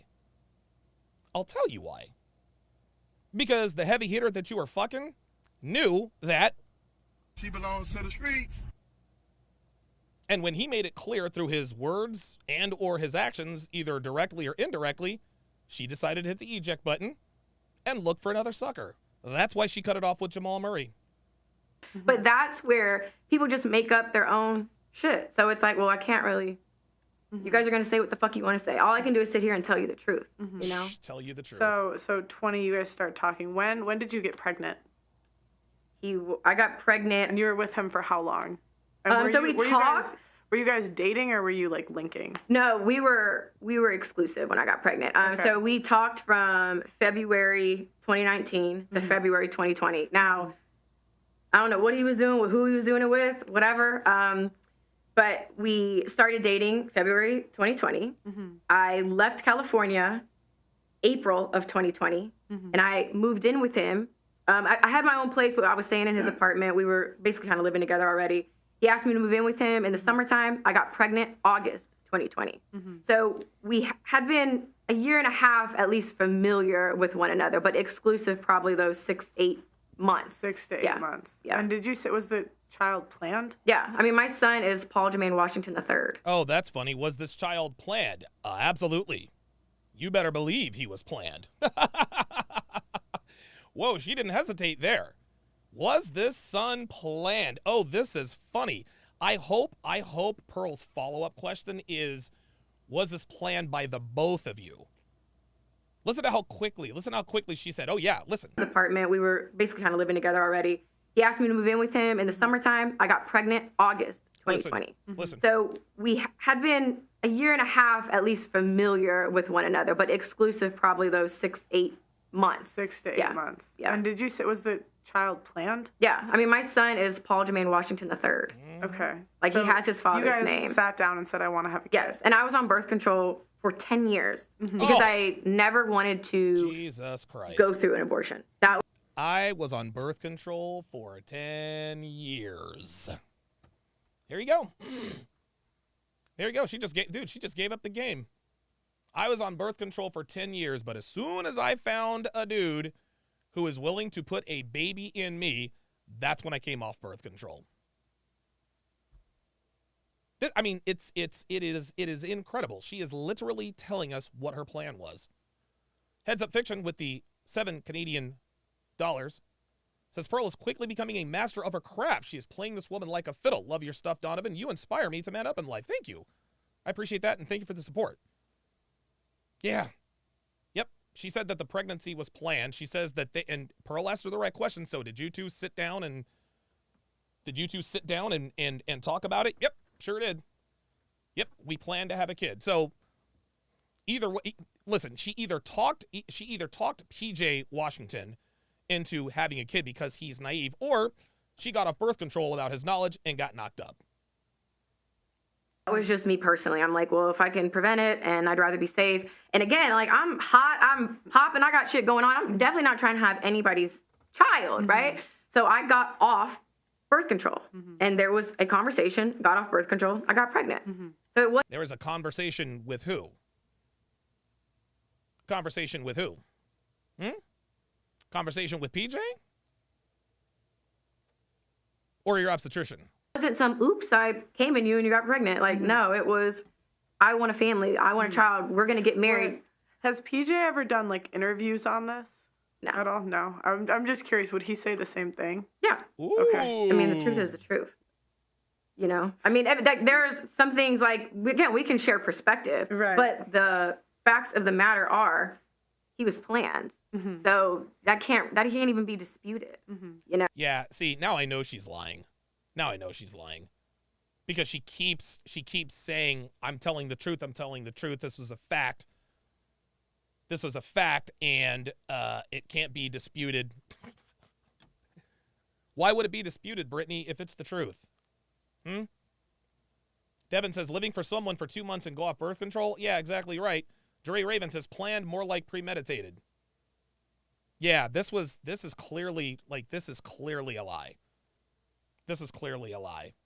And I think the reason why PJ Washington doesn't talk about it anymore is because he just doesn't want to have anything to do with her anymore. He doesn't. He really doesn't. He really doesn't. I don't believe for 1 second. That PJ Washington sat down with Brittany Renner and said, let's have a child. Let's start a family. No 21-year-old man who is either in or about to be in the NBA would never sit down with the likes of you. And by the way, he probably knew she was smashing Jamal Murray. He wouldn't sit down with you and say, let's have a child. Nope. I don't believe it. Jason Moreno with the $20 super chat says, that was straight predatory behavior right there. Women talk about this exact thing when men speak about their preferences. It sounds to me like she's lacking some serious self-worth for not dating men her age. No, men her age were up on game. That was the problem. She couldn't run this scam. She couldn't run the scam on anyone who had been in the NBA. She tried to run it on Jamal Murray when he was a rookie. But his homeboy sat him down and said, hey, yo, check this out. Maybe it was Nikola Jokic. Hey, check this out. In Slovakia, right? They have these what are called rookie symposiums now, specifically in the NBA and the NFL. The rookie symposium it's like a class that all rookies have to go through to let these guys know. They're like, hey, your life has changed. You guys are young millionaires. Life is going to be good, but you are going to be targets. You're going to be targets. Women are going to target you. Women are going to try to baby trap you. Here's how to avoid it. Then, of course, you got guys that you play with putting you up on game. Hey, man, I remember years ago, my teammate with the Supersonics He got baby trapped by an Instagram model. Or somebody, you know, a friend of mine plays for the Dallas Mavericks. He got baby trapped. Right? So Jamal Murray was already being told what the game was. PJ Tucker hadn't sniffed the NBA yet. He had no idea. Had no idea. But she wants us to believe that she sat down with a 20 to a 21-year-old man and decided to start a family. 20 years old. You know, I always thought PJ was like kind of quiet and more to himself. So I don't actually see him ever really doing an interview. Like, I feel like now when we broke up, how everything panned out was like very public and out of character from what I knew of him. But I don't foresee him doing an interview. I don't. Okay, so you guys break up. That was a very good question by Pearl. Would he say the same thing? But it's funny how she says, listen, he would say the same thing, but I don't foresee him doing an interview. Or no, you're together. Tell me, how'd you guys split up? And you can be as detailed or not detailed as you want. You don't have to go into... Okay. There were some things, like, so I had never gone through anybody's phone. And, like, because at the time I was 28, right? Girl, you were dealing with athletes? I never went through anybody's phone. Never. Except PJ's. Okay. Yep. Stop the cap. Oh, this is funny. So Brittany Renner wants us to think that she'd never gone through anybody's phone. Because I felt like if I have to go through your phone, I already have my answer, right? And I'm not doing that. I'm not playing fucking detective, right? So I went through his phone. Again, this was the summer, like, you know, a few months before I got pregnant. Found some stuff in his phone I didn't like. Nothing confirmed. I mean, you're just entertaining bitches. Like, okay.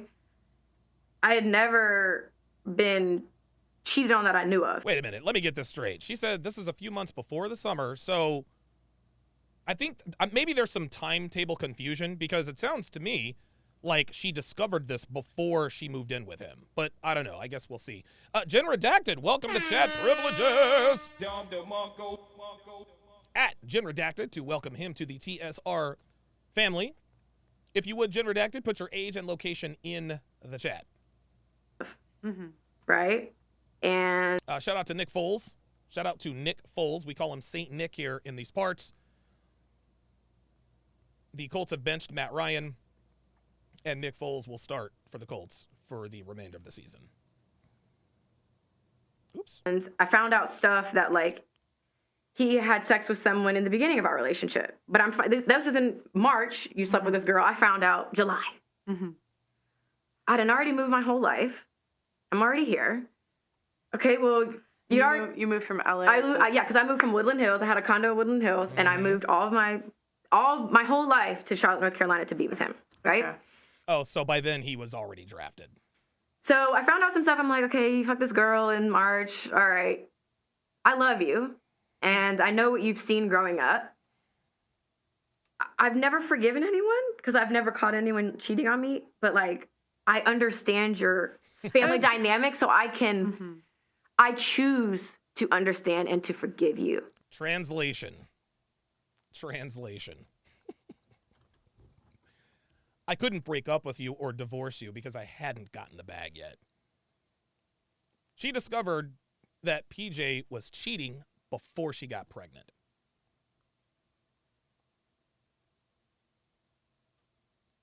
I forgive you. So you forgave him because you know what he grew up with and this and that. No, sweetie, you forgave him because you wanted to get the bag. Unbelievable. She's sitting here trying to virtue signal like she did PJ a favor by forgiving him for stepping out on her. KMO with the $50 super chat says a woman's past does matter, not just who she's been with, but her overall upbringing in general. That I agree with. Red Genome, welcome to Chat Privileges. At Red Genome to welcome him or her to the TSR family. Red Genome, if you would, put your age and location in the chat. And so one of my best friends, when we were talking about how we were like basically trying to get pregnant, she was like, do you think it's a good idea? Because you just found out all this stuff, right? Like the voice of reason, right? Unbelievable. And she's like, I don't think that's a good foundation. And I was just like, no, I trust who I'm with. Like, I get it. Like, we've talked about it. I trust who I'm with, even though he cheated on you. So he cheated on you, but you decided to take him back because you loved him and you trusted him. This is incredible. This is incredible. She actually thinks that we believe she took him back because she actually loved him. No. She took him back because she hadn't had the kid yet. She hadn't secured the bag yet. Ay, ay, ay. DJ Berserk with the $2 super chat says, this video needs a cap counter. You got that right. Jesus. Understand, and he is younger than me, right? He's younger than me. I'm gonna try this. I've never done this, but I'm just gonna try to overlook it and move on. So with that knowledge, again, this is where I have to take accountability too. I saw behaviors, I saw red flags, and I still chose to move forward. And it's because I loved him. I don't know, I believed in him. And No, you didn't. No, stop capping. Stop capping. This is all cap. This is all cap. She stayed with him because she hadn't got the bag yet, period. I guess that's where I'm a foolish woman, because I just chose to believe in him. Yeah, girl, that's La La Land. Respectfully, you know. Yeah. It's just like, and we talked about this a little bit before. Yeah. I'm just thinking like an NBA player, faithful. I've seen him. I said this before, but I've seen him at the D3 level. D3. The nerve. No. The fucking nerve. No, I mean, I just saw those guys would like move around campus, and it's like, that's Division III basketball. I'm thinking Division I has to be madness. The NBA has to be madness. Yeah. And firsthand, you've been dealing with these guys for like a decade. You know it's madness. It is. Ooh, the subtle jab. Like it. And that's just where I kind of just take it on the chin, and I'm like, I believed in someone and it just didn't work out. And I know, and he knows, the conversations and the consistency that I thought, you know, like this was more than enough for me to trust it. This is too funny. This is so I just believed in him. No, you didn't believe in him. You didn't believe in him. Dude, this is incredible. This is incredible. She wants us to think that she forgave him. The reason she forgave him is because she loved him. Unbelievable. And Yeah, Devin says he cheats, she moves in, she finds out and says, hey, let's make a baby. Yeah, exactly. Like, what sense does that make? You find out he cheats, then you move in with him and get pregnant because you believed in him. Jesus Christ. I can accept my responsibility in that for overlooking certain things that really I should have paid more attention to. Oh, stop. Why didn't you ever look for like just a normal guy with like a 9 to 5? Because it's just, guys will always say like, pay attention to what they do, not what they say. And and it's like, a lot of times we'll complain about getting like cheated on or something, right? And then, you know, we overlook the 9 to 5 guy who won't. Busy as he 87 with the $2 super chat says, take it on the chin. This is a very good question by Pearl. I would say that, I mean, my first boyfriend I met in college, he was a regular guy and I loved him to death. I had dated a lawyer during that span. Who broke up with who? College guy. She did. I broke up with him because it got abusive on both ends. Oh, but this good God. Oh my God. I broke up with him because it got abusive on both ends. Here we go. Here we go. And you see how she tried to halfway take accountability? Abusive on both ends. He was abusive, but so was I. Jesus. This is just from the guy's perspective. Like they're gonna be like, okay, well that was the guy who wouldn't cheat, but you dumped him. There it is. See? It got to a place where he was very he was condescending and emotionally really abusive, and then it got to a place where you're pushing me, now you're bruising up my arms, and now I'm putting my hands on you because I'm trying to defend myself. And I just felt like the respect was gone. It didn't have nothing to do with whether you cheated or not. It was we are very toxic together. Here we go. Here we go. Here we go. The go-to card for modern women. He was abusive. He put his hands on me. That's why I broke up with him. Like, dude, give me a break. Come on, man. Come on. This is all cap. But then let's not let this little nugget slip away. She said she dated a lawyer after that. Here's what happened. She met the lawyer while she was dating her boyfriend, and she left her boyfriend for the lawyer. That's what started the hypergamy step up. As soon as she dated the lawyer, she knew that she could never date anyone below a lawyer at that point. And yeah, Shane will win says, did you file a police report? Of course not. Of course she didn't. And of course, we don't know who this guy is. He's not here to defend himself, etc., etc. But here we go. He put his hands on me and da-da-da-da-da. Get out of here, man. Give me a break. Do not foresee us moving past. Trucino says, hold up, pay attention.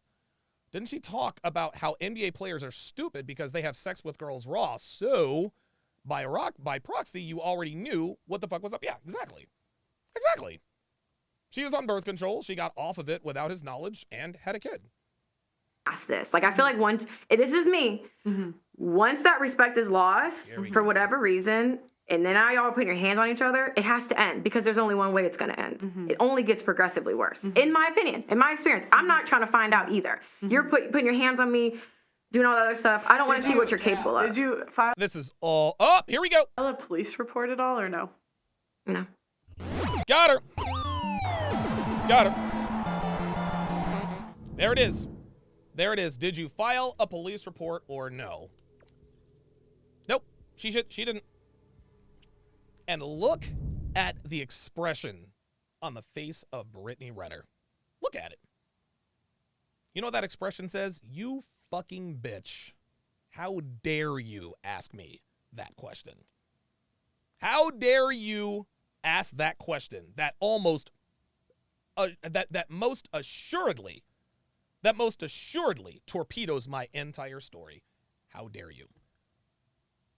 Yes, Ms. Renner, if it was really that bad, if it was escalating, then why didn't you go to the cops? Did you go to the cops? No. Here we go.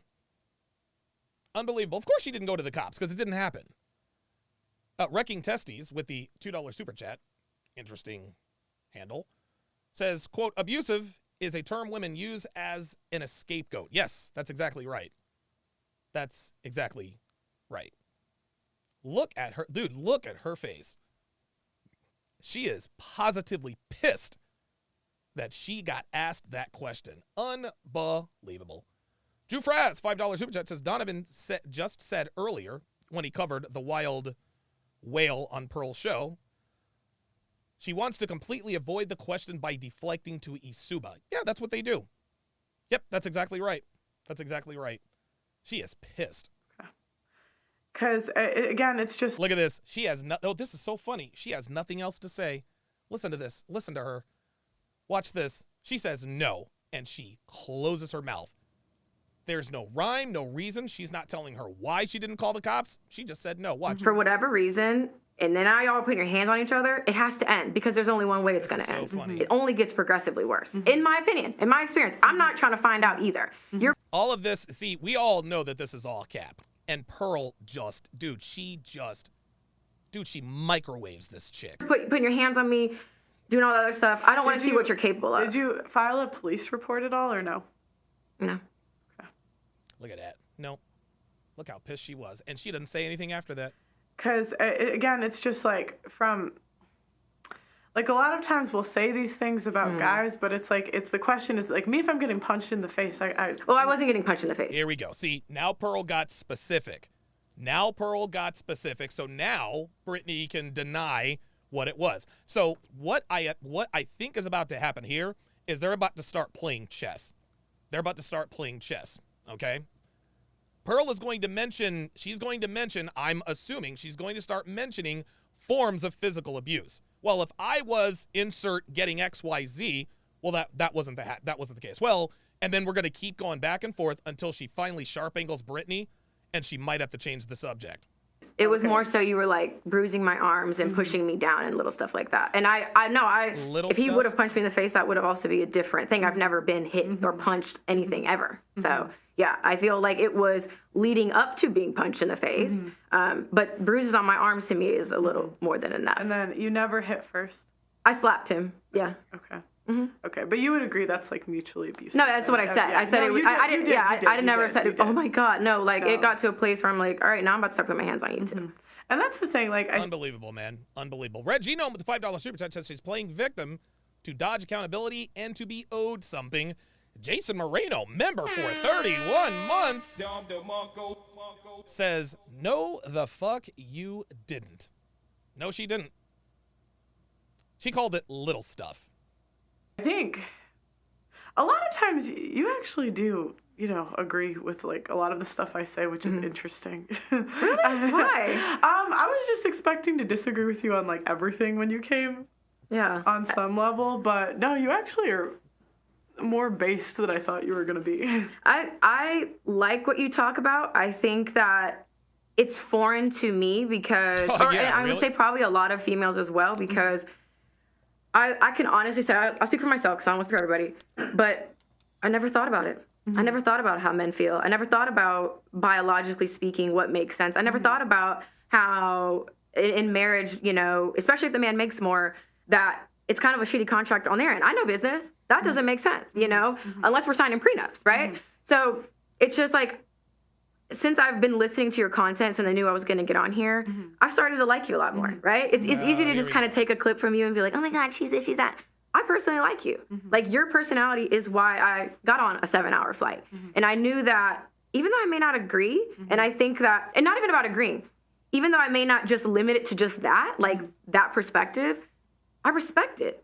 And I think it's true. There's really not a lot of stuff I think is untrue. And I just have told you, even when we were speaking off camera, that this is a newer mentality. I don't know what this mentality would mean to society as a whole. We kind of talked about the arranged marriages and what would that mean for society as a whole, right? And I can't remember the verbiage you used. Now we're getting off into the weeds. CJP, $5, says her body language is dry snitching her a lot. Yeah. When we were talking. Gender Redacted said she's got that homeless perm. Yeah, doesn't she? Doesn't she? True Chino says, sidebar, Donovan, do you have any idea on how this collab happened?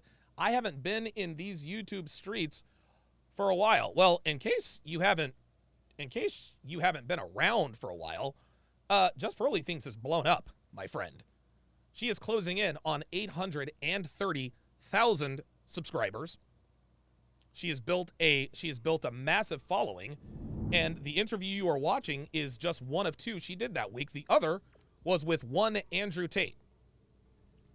So Pearl has come a long, long way, and there are a lot of people in this community who don't like it. There are a lot of people in this community, other content creators, they don't like that she's having success, but they talk shit about her. They talk shit about her.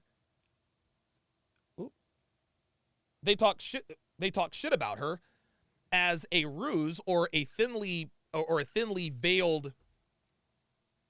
How can I put this? They talk about her in such a way that lets you know that they are clearly envious of her success. That's what it is. They say they say all kinds of things about her, but it's not based on anything. She hasn't done anything to anybody. She hasn't done anything to anybody. The only mistake she made was she made that video about Fresh and Fit. But that was when she had, 700 subscribers? She had 700 subscribers or something like that. She knows she fucked up. She knows she fucked up. She admitted she fucked up, and she moved on. But outside of that, she hasn't done anything to anybody. Yet, people are calling her a hack. They're calling her, a clout chaser. She's not welcome in this community. To me, it's little more than professional jealousy. A lot of content creators in this space can't stand it. They can't stand the fact that Pearl's been at this now in this space for less than a year, and she is blown by just about everybody. That's really why they talk about her. That's really why they talk about her. But I support her 1,000%. Like I said earlier, Pearl is a good friend of mine. She is as honest and as genuine as they come. She works her ass off, and I trust her implicitly. I really do. I believe her intentions to be pure. I think her intentions are to make money and make good content, and she is doing both hand over fist. Grease Junkies DIY says, I'd still smash, though. Okay. Talking about how the arranged marriages and how women, if we had dreams and stuff we wanted to explore on what that outcome would look like. You said the term, I don't remember the term you used, though. I don't remember what but no, it's like, I get it. And all I can do is just be honest about, like, this is the expression that that is coded within me. And I am willing to accept the consequences that comes behind it. Well, so I don't ask for people to look at me through a different lens. You don't ask for people to look at me through a different lens,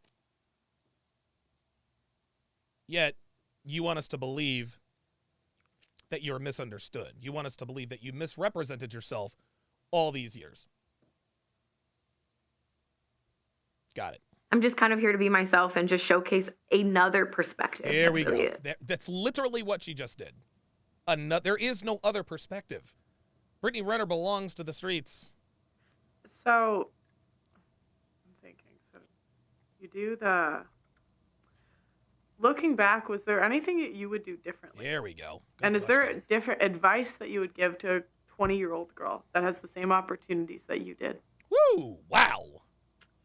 I think the biggest thing that I would want to do differently is avoid the athletes. I will say, I have to be honest with myself because I think it's easy to take the cliche route and say, like, I would do nothing differently. Now, from the wisdom I have acquired, no, I would not change this wisdom for a clean slate. And here we go. Here we go. Stop the cap. I would not trade this wisdom for a clean slate. Are you kidding me? Are you kidding me? Dude, Brittany Renner would trade in her reputation tomorrow if she could. She'd do it tomorrow if she could. The reason why she is saying that she wouldn't trade the wisdom for a clean slate is because you can't. Just like Karen Steffens, a.k.a. Superhead, she almost, Superhead said almost exactly the same thing. Almost exactly the same thing. I wouldn't try. I don't regret anything for all this wisdom, and I wouldn't be as solid. That's just the God honest truth. But oh my God. That's just the God's honest truth. Dude. Every time women use truth words when they try to drive the point home, blah, blah, blah, blah, blah, and that's the God's honest truth. Stop the cap. That means it's cap. That means it's cap. Brittany absolutely, positively regrets most of her decisions. Say to 20-year-olds, and even to my 20-year-old self, I hate how I allowed myself to just be, like, used up by men. Here we go. And I allowed myself to be used up by men. There we go. There we go. Not taking accountability. Not taking accountability. I allowed myself to be used up by men as if she had no control over her sexual exploits with rappers and athletes. This is almost like when Myron and Fresh ask girls, okay, name one thing you did wrong and name one thing he did wrong. And when they sharp angle her into actually saying something, they say, well, I guess one thing I did wrong is I was too trusting. I was too naive. I was too forgiving. And here Brittany Renner is doing the exact same thing. I would tell my 20-year-old self, I regret allowing men to use me up. Unbelievable. Unbelievable. Yes, I allowed him to control me, says Ramiro. Exactly. Exactly. You allowed them to use you up, yet you wrote yes, Trutino, yet you wrote a memoir in a book. Came from a lack of self-worth. I did not understand my value that I was born with. I didn't. And yes, you did. You did understand the value that you were born with. The value that you were born with was your sexual market value, and you absolutely knew what it was. Otherwise, you would not have, let me pull it up. Otherwise, Otherwise, you would not have gone after guys in the industry, rappers, professional athletes, basketball players, NBA guys, NFL guys. She knew what her value was. You knew what your value was, Brittany. You knew what it was. That's why you consistently went after top 1% men. You knew what it was. The problem is you didn't have any relationship market value. You had sexual market value. That you knew. You didn't have any relationship market value. I gave. Devin says what she didn't understand was that her value would go down. That's 100% right. Brittany did not understand that the more these dudes she smashes, the less valuable she becomes. Again, people look at sex differently, but sex is spiritual unification. At the end of the day, I don't care how you spin it. It's spiritual. For women. Okay, that's okay. Yeah, for women. Whatever. Okay, Yeah. fine. For women, it's spiritual unification. Spiritual unification. And people that I shared my body with. Oh, Jesus. When I think about my list, it's repulsive because they didn't deserve it. Oh my God. But that was an outcome of me discounting my worth. Wow. And it's disgusting. Wow, dude. This I hate is even having that spiritual tie in any type of way. But yeah, I would absolutely change sexually how I move around. And not even necessarily because of like the societal outcome. So you would change, right? She just contradicted herself. Before, she said she wouldn't change anything for a clean slate for the wisdom that she got, right? She wouldn't change anything for the wisdom that she got, but she just sat here and admitted that, yeah, you know what? By societal standards, yeah, kind of don't like the reputation. You let women talk long enough, eventually they tell on themselves. It's more so from my self-worth. What's how it makes you like feel? Yeah, it doesn't feel good knowing that you gave a sacred part of you to a man that looked at sex with you as taking a piss. Every man looks at sex with you as taking a piss. Number one. Number two, the more men you share that part of you with. Actually, I'm gonna use her language against her. Hold up, let me just listen to this. Outcome. It's more so from my self-worth. What's how it makes you like feel? Yeah, it doesn't feel good knowing that you gave a sacred part of you to a man that looked at sex with you as taking a piss. The more men you give that sacred part of you to, the less sacred it becomes.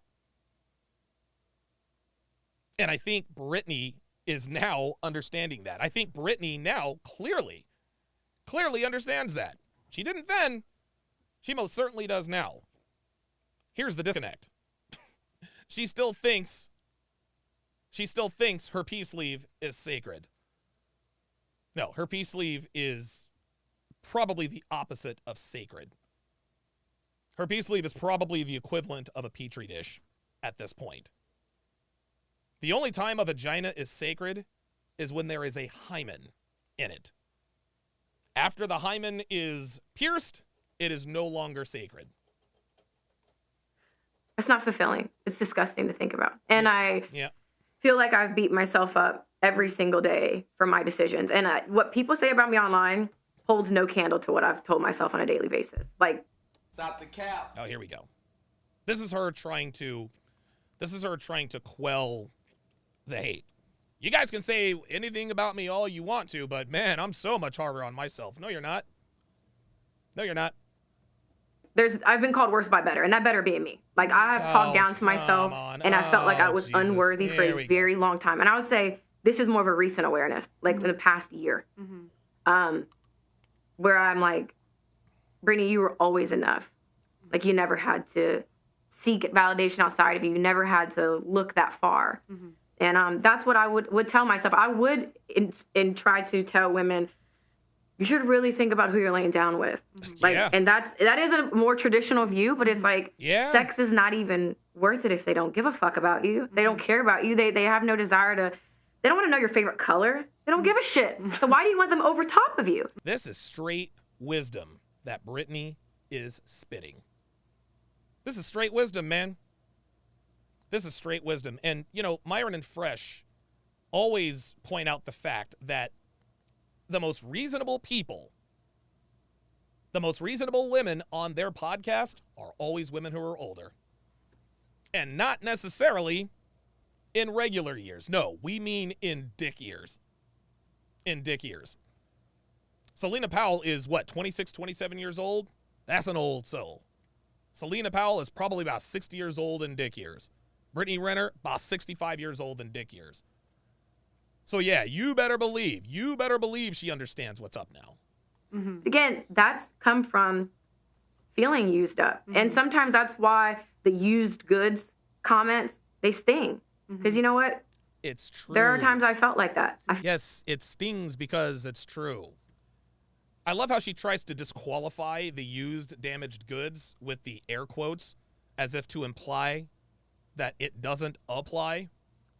No, Brittany, you are used up, sweetie. Like, it's a wrap. It's a wrap. No man of value, no man that you value will ever take you seriously. I feel like the new toy that now is unexciting and put away in a box.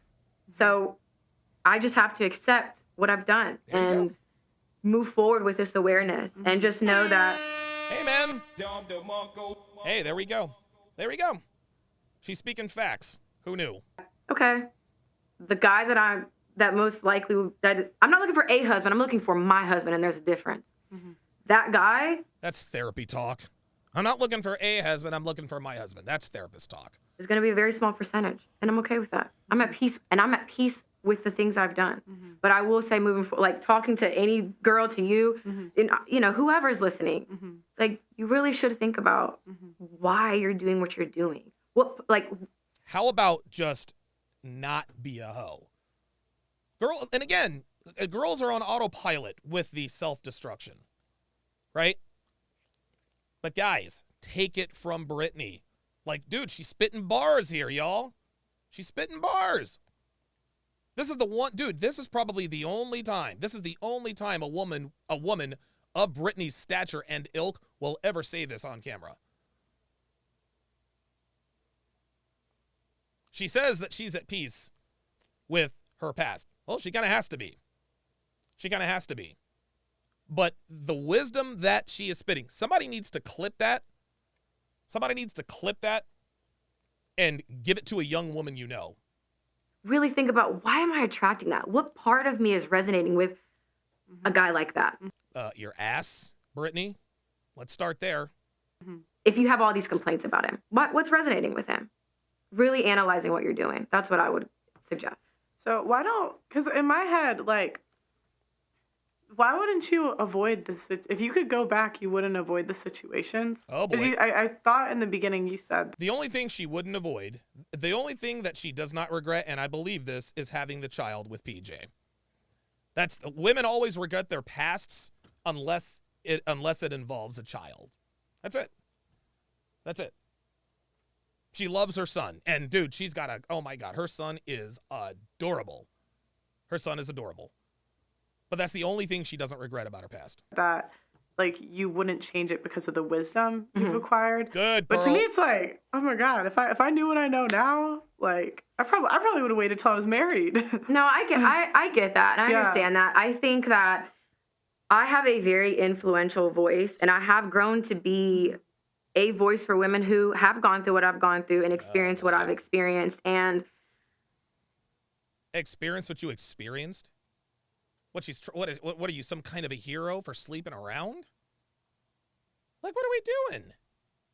Been through what I've been through. Brittany, just about every woman has been through what you've been through. The difference between you and them is that you went through what you went through publicly.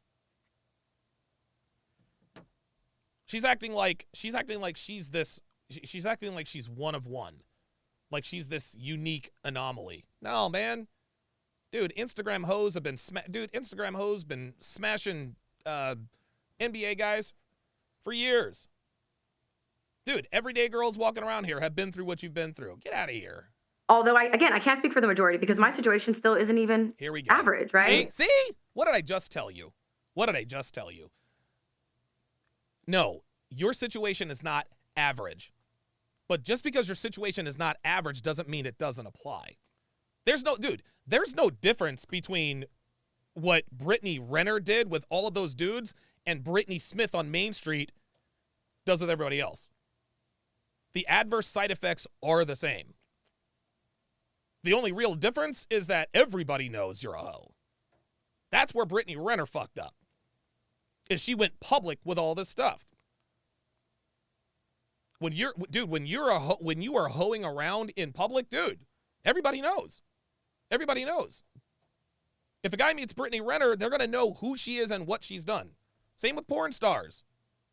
You got fucked on camera for money, and everybody knows it and has seen it. Whereas if nobody knows who you are, if you're not a porn star, celebrity, Instagram thought like she is, then maybe you can kind of hide that. And I'm aware of that, but my voice is important, just like your voice is important. And that's why I would not want to change anything, because there we go. I don't know what this is a very tough spot to be in, right? Because you're figuring it out. You have people who are also trying to figure it out. And it's like, I'm needed in this space. Oh my God. Because my voice guides those women that you guys talk about, right? So that's why I wouldn't change it. Here we go. So now she's trying to, sorry guys. So now she's trying to paint herself as a martyr. I fell on the sword. I'm going to fall on the sword and say that I am the voice for modern, voice for modern women. I wouldn't change a thing. Because then I wouldn't be able to impart my wisdom on other women. Because there's a greater picture. Even in like I told you, my last relationship, had the Bentley, had the house, had the kid. And it wasn't enough, okay? So it may be a small percentage of us women who feel this way, but I feel like that's the voice that I represent. Oh, no. Oh, you no. know? There's a large percentage of women. Okay. Well, see that? There it is. Do you see that? Pearl just called her out. Boom. There it is. Pearl's like, oh, no. You represent a very large population of women. I don't know. They're predicting that 45% of women will be single and childless by 2030. Yeah. There it is. So much so that big banks are investing in like cat food, wine, like things that go with like single women. Oh, wow. Yeah. Yep. Okay, well, big percentage. So I feel like my voice does matter to navigate through this space for them. Her voice only matters if she talks like she talked the last 5 minutes. Her voice does matter, guys. Like it or not. Her voice matters. For better or for worse. It's like, again, it's such a small percentage of men that you're like looking for now. I know. Yeah. Yep. How do you want to navigate that, like moving forward? Oh, good question. Do you even want to date like right now? Because so I know some people when their kids are young, like just don't want to date. How do you like feel about that? Oh boy. I think it has more. This is the selfish question. Man, Pearl's an assassin. She is an assassin. She's an assassin. She's asking Brittany, are you going to focus on your kid or focus on your love life? To do with where I'm at emotionally, and it's not even like a jaded thing, right? It's more of I know my value. I can have one conversation with a guy now, and I know exactly what he's about. Brittany, sweetie. Every woman can do that. This woman is acting like she has more wisdom than the average girl. No, Brittany. Women are born with the inherent ability to read people. She's sitting here acting like she has this ungodly, I can have one conversation and know what he's about. Yeah, every woman can do that, Brittany. Every woman can do that. And you didn't have to fuck a bunch of NBA players to get that wisdom. Number one, that's number one. Number two, Brittany says she knows her value. If you're going after the top 1% of guys and acknowledging that you're only going to settle for a top 1% guy, you clearly don't know your value. She does not know her value. Women who say I know my value, They're trying to put on a front to the world that they believe that it's not over. Brittany knows it's over, guys. She does. She does. She knows it's over. She knows that no man of status, clout, whatever, is going to take her seriously for a long-term relationship. She knows this. But she can't go around telling people, well, it's over. I'm going to be single I'm going to be single for the rest of my life. She can't go around saying that. So she has to say, I know my value. Dude, I know my value. That is the anthem. That is the universal anthem for every hoe out there. Every hoe out there who's hoed around. When a woman no longer has the attention of the men she wants, that's when she discovers her value. It is pathetically predictable. Black Lemur 2009 says she knows what her value was. That's exactly right. She knew what her value was. And it's nowhere near where it is now. Unbelievable. This is incredible. This is incredible. So most of the guys that have presented themselves in front of me just want to fuck me. I'm not interested in that. Mm-hmm. And I'm going to keep to keep an open mind, and I'm going to keep an open heart. But I know by how a man approaches me, how he speaks to me, mm-hmm. I know that there's that he wants more with me. It is just, I know. So that's where I'm like, I'm not going on dates right mm-hmm. now. I'm not talking. I don't have somebody that we talk every few days, every day. I have no masculine energy besides like my family, our family friend Jerry. I have no masculine energy in my sphere, in my bubble. I don't, because I think I've focused on men and just dick in general mm-hmm. for a very long time. Mm-hmm. And now I'm just going to get to the business. Mm-hmm. I understand that the window, the percentage, it's changed a lot from when I was 22. Yeah, no shit. So all I can do is kind of equip myself financially, take advantage of the opportunities I have now to set myself up. Mm-hmm. Because I can't rely on a man and someone coming to save me. I can only save myself now. There it is. There it is. Wow, good for Brittany. Good for Brittany. There it is. There it is, man. She knows what's up. She knows what's up. She just kept it real. I can't rely on a man to come and rescue me. I got to save myself. She knows what's up, guys. She knows what's up. Secondhand Truth says there's a Russell. Dude, what Sierra did with Russell Wilson, that will never happen again. Ever. I don't care who you are. I don't care who you are. There is no, dude, there was only one Russell Wilson, guys. There was only one. And Sierra was lucky enough to snag him. So that's why dating's not a focal point, but I'm not like turning guys away that actually want to get to know me, like the real me, not just want to fuck me and say all the right things and fuck me, because I can see through that too. Mm-hmm. So I just use discernment now, where I'm like, no guys even really try to talk to me, like, or I should say, no guys that. I was like, I don't. No. Of course, guys. No. I'm saying, of course, there's guys in my DM, like random people, but guys that I would be interested in, there's really nobody trying to talk to me like that, and that's okay. There it is. There it is. There it is. There it is.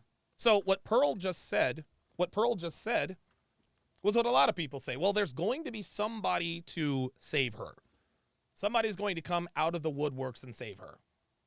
Brittany just said it. Well, I got guys in my DMs. And she says, nobody's really trying to talk to me. Pearl's like, well, wait a minute.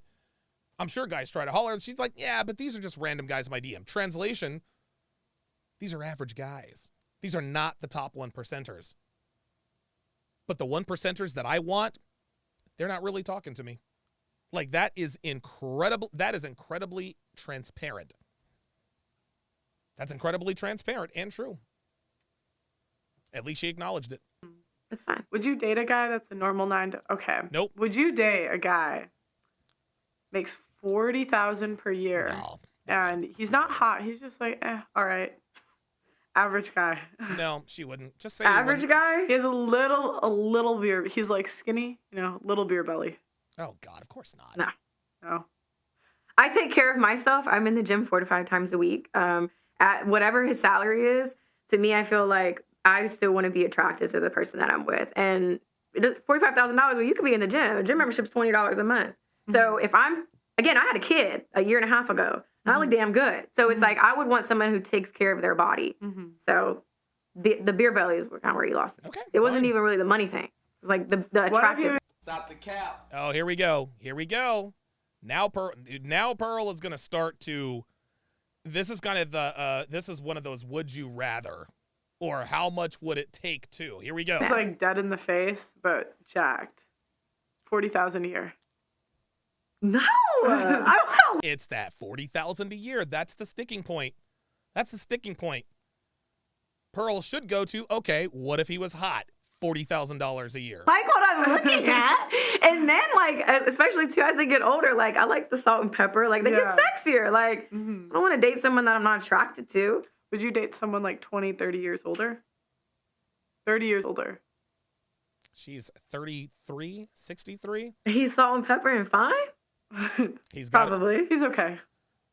63-year-old men who are salt and pepper and fine, they're not going to marry. They're not going to wife up or date Brittany Renner. They're not going to date a single mother, a 33-year-old single mother. Because it's just like, even when girls say they're like bringing down their standard, it's like, do we really? I Like, think I think I'm like, you know, percent of men most women find unattractive. what? Not just okay, unattractive. Okay, what? 80. You probably find 80% of men unattractive. So even if like just, and that's why I say, like, even if you find a guy attractive, like, you just think he's fine, that means other girls think he's fine. That's top 20% of men. There it is. And it kind of puts us, and it kind of just puts us in the same predicament where it's like, through our 20s, like this is what the guys are complaining about. It's like, okay, through our 20s, we're gonna sleep around with the rappers, the entertainers, and maybe, like, you know, most girls, I would say, I know the manosphere says differently, don't have access to the guys you would access to, right? But it could be like the town rapper, the town, like, whatever it was, right? Yeah. And those guys will never commit, and if they do commit, they'll probably cheat. And then we come at 30 and say, take me now, maybe with a kid from someone. Yeah. And it's like the guy comes in and feels like he's like settled for. There it is. Because the guys you really wanted were in your 20s. And it's kind of like what you're saying is kind of reiterating this, because you just said now, like, you don't have the guys you want in your DMs. There it is. Oh my God. Wow. Wow. Pearl just brought it around full circle. Holy shit. DMs anymore. Correct, Wow. but this is how it's meant to be, because a lot of people have villainized me, and I've played into that. Actually, I'm gonna say, people have villainized me, and I have villainized myself, because it's like, well, instead of fighting against it and, you know, I don't know, trying to convince people I'm actually a good-hearted person, it's easier to just be the villain. Oh, no. See, again, this is her once again trying to disclaim and not take accountability for her actions, right? I was labeled a villain because of something somebody else did, so I leaned into it. Stop it. So I do feel like the villain element is a lot of, I would say more. And Brittany, you're not a villain. You're not a villain, Brittany. You're a hoe. That's what you are. You're not a villain. There is no villain role. You're a hoe. Plain and simple. You're a single mom who has a blown out pea sleeve. It doesn't really get any simpler than that. She keeps trying to glamorize this villain thing. Nope, sorry. Not a villain. Just a hoe. So what guys fear, right? Because they're thinking she's going to hurt me, she's going to write about me, she's going to this. There it is. See that? So to be honest, I wasn't meant to be with any of those guys in my 20s. Like, it wasn't a match. Like, there's nobody then that I'm like, I wish they would take me seriously now. No.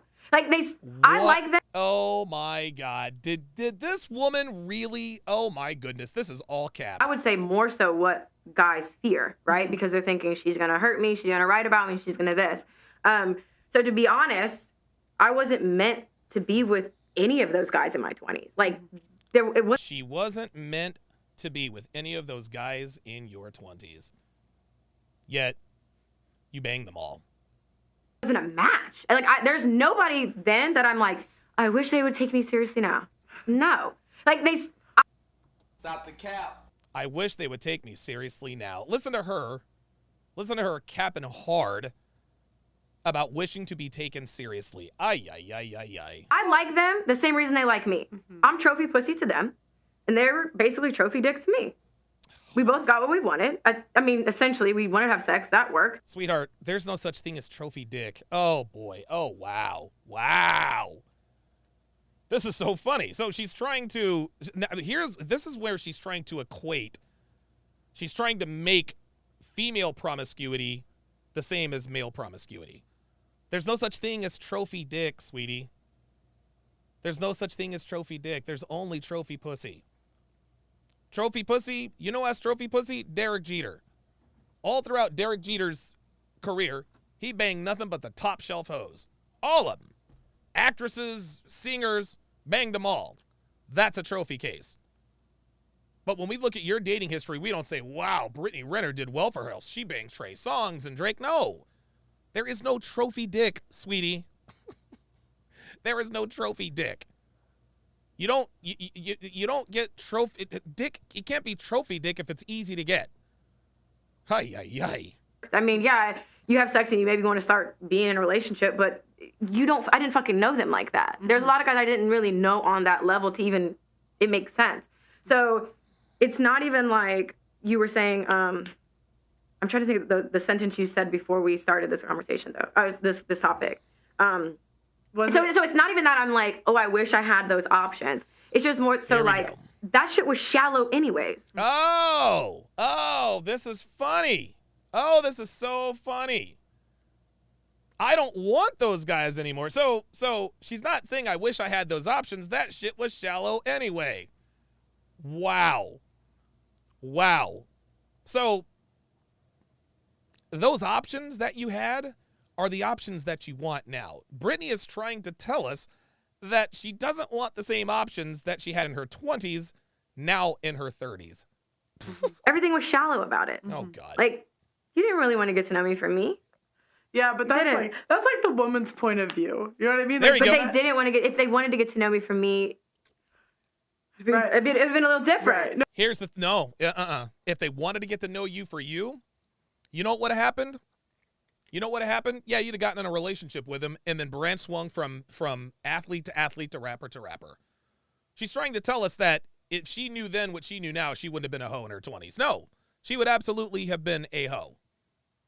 Like, miss me with that.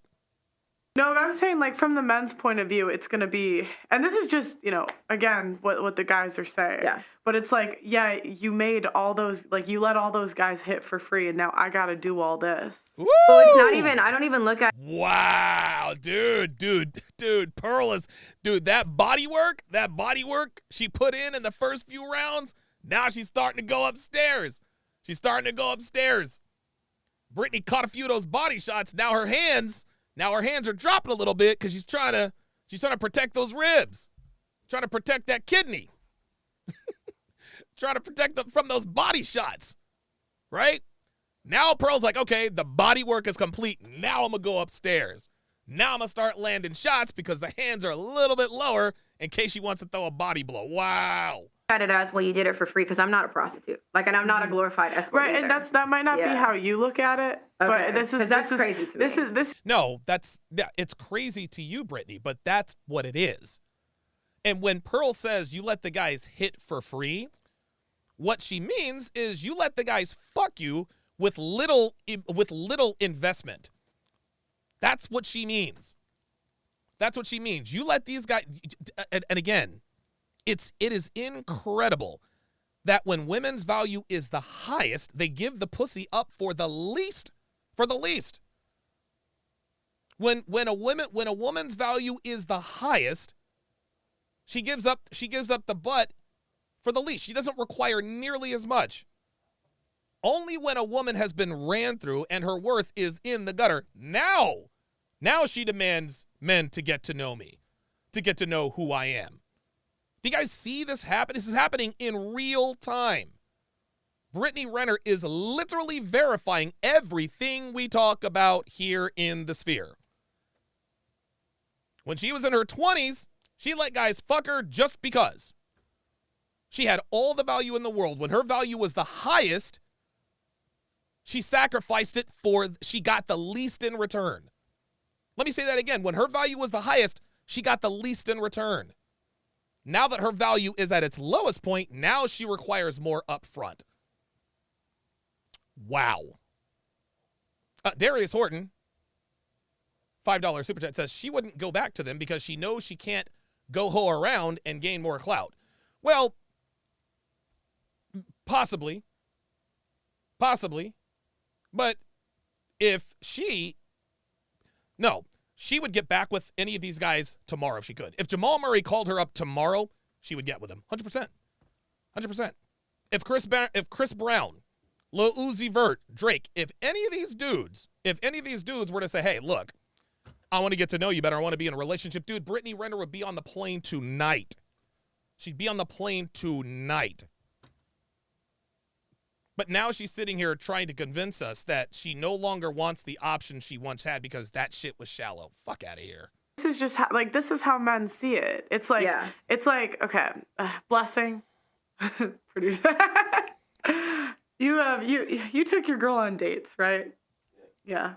How would you feel? This is How good. Would you feel if you took her on, let's say, 5 dates before you hit? I don't know what y'all did. I'm not. And then you found out that your Bob down the street hit without taking her on shit. There it is. That's the payment we're talking about. See, this shows the disconnect. This shows the disconnect between reality and what Brittany Renner thinks. She's about to get an education here. Brittany's about to get educated here because Pearl just perfectly illustrated what she meant by pay. She didn't mean prostitution or whoring, Brittany. She's talking about investment. That's the perfect question. How would you feel if you took your girlfriend out for 5 dates, you didn't fuck her, but then you found out that Bob down the street had a one-night stand with her and didn't have to take her anywhere? Brittany does, dude, I don't think she understood this concept until just now. It hurts. It's like it hurts a man's ego. No, that's fine. And it hurts. It's not insecurity either. It's just like, there you go. That's that's where I have to come in and say, okay. Like, I'm not saying your ego shouldn't be hurt. Mm-hmm. I'm saying you're not somebody that... It's not about ego, sweetie. It's not about ego. It's about putting ourselves in the best situation to have the best relationship we can. That's what it is. Is even, like, we're not on each other's radar. Mm-hmm. So the man that I want can't care about who the fuck I went on, who I did what with. But he is, Brittany. She says, the man that I want can't care about, but they do, Brittany. And that's why nobody's in your DMs, at least nobody that you want. And that's a small percentage. So that's why it's like, him saying that, he's allowed to feel that way. I mean... this is funny. She thinks he's the exception to the rule. Oh, how about that? Oh, my goodness. Dude, it's so funny. Brittany Renner's a celebrity, yet she's talking like the average modern woman. Well, that's your experience. You're allowed to feel that way. Brittany, every man feels this way. Every man feels this way. No man wants to be in a relationship with a woman who's been ran through publicly. That's fine. Like, you're not on my radar. But I think the point is there it is. Oh, that's funny. That's funny. That's cute. You hear what she just said? You're not my radar and I'm not on yours. In other words, you don't qualify to be with me, so what you think doesn't matter. All right. Bet. Cool. See that? See? Cocky to the core, man. Cocky to the core. Unbelievable. All men think like this. I'm not going to generalize all. I just can't. Like, we can say majority, but I'm not going to generalize and say all. Mm-hmm. Because she can't generalize and say all, because if she does, then at that point, it's over. She knows she doesn't have a chance. It's like, what my biggest issue is like, once you hit a certain age, you're no good. Mm-hmm. Okay, so women, we hit 30 and we're basically useless to society. Mm-hmm. Who the hell said that?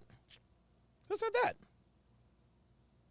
Okay, to most men, that's how they're going to feel. Life still has to go on. I would say not most men don't feel that way. It's, again, it's the men that we want that feel that way because those men have options. Woo! 80% of men women find unattractive. Those men will date 30-year-olds. They'll date single mothers. They'll do all of it. It's the 20% of men that we want when they say, okay, single mom or no single mom. I'm going to pick no single mom because it's just less headache.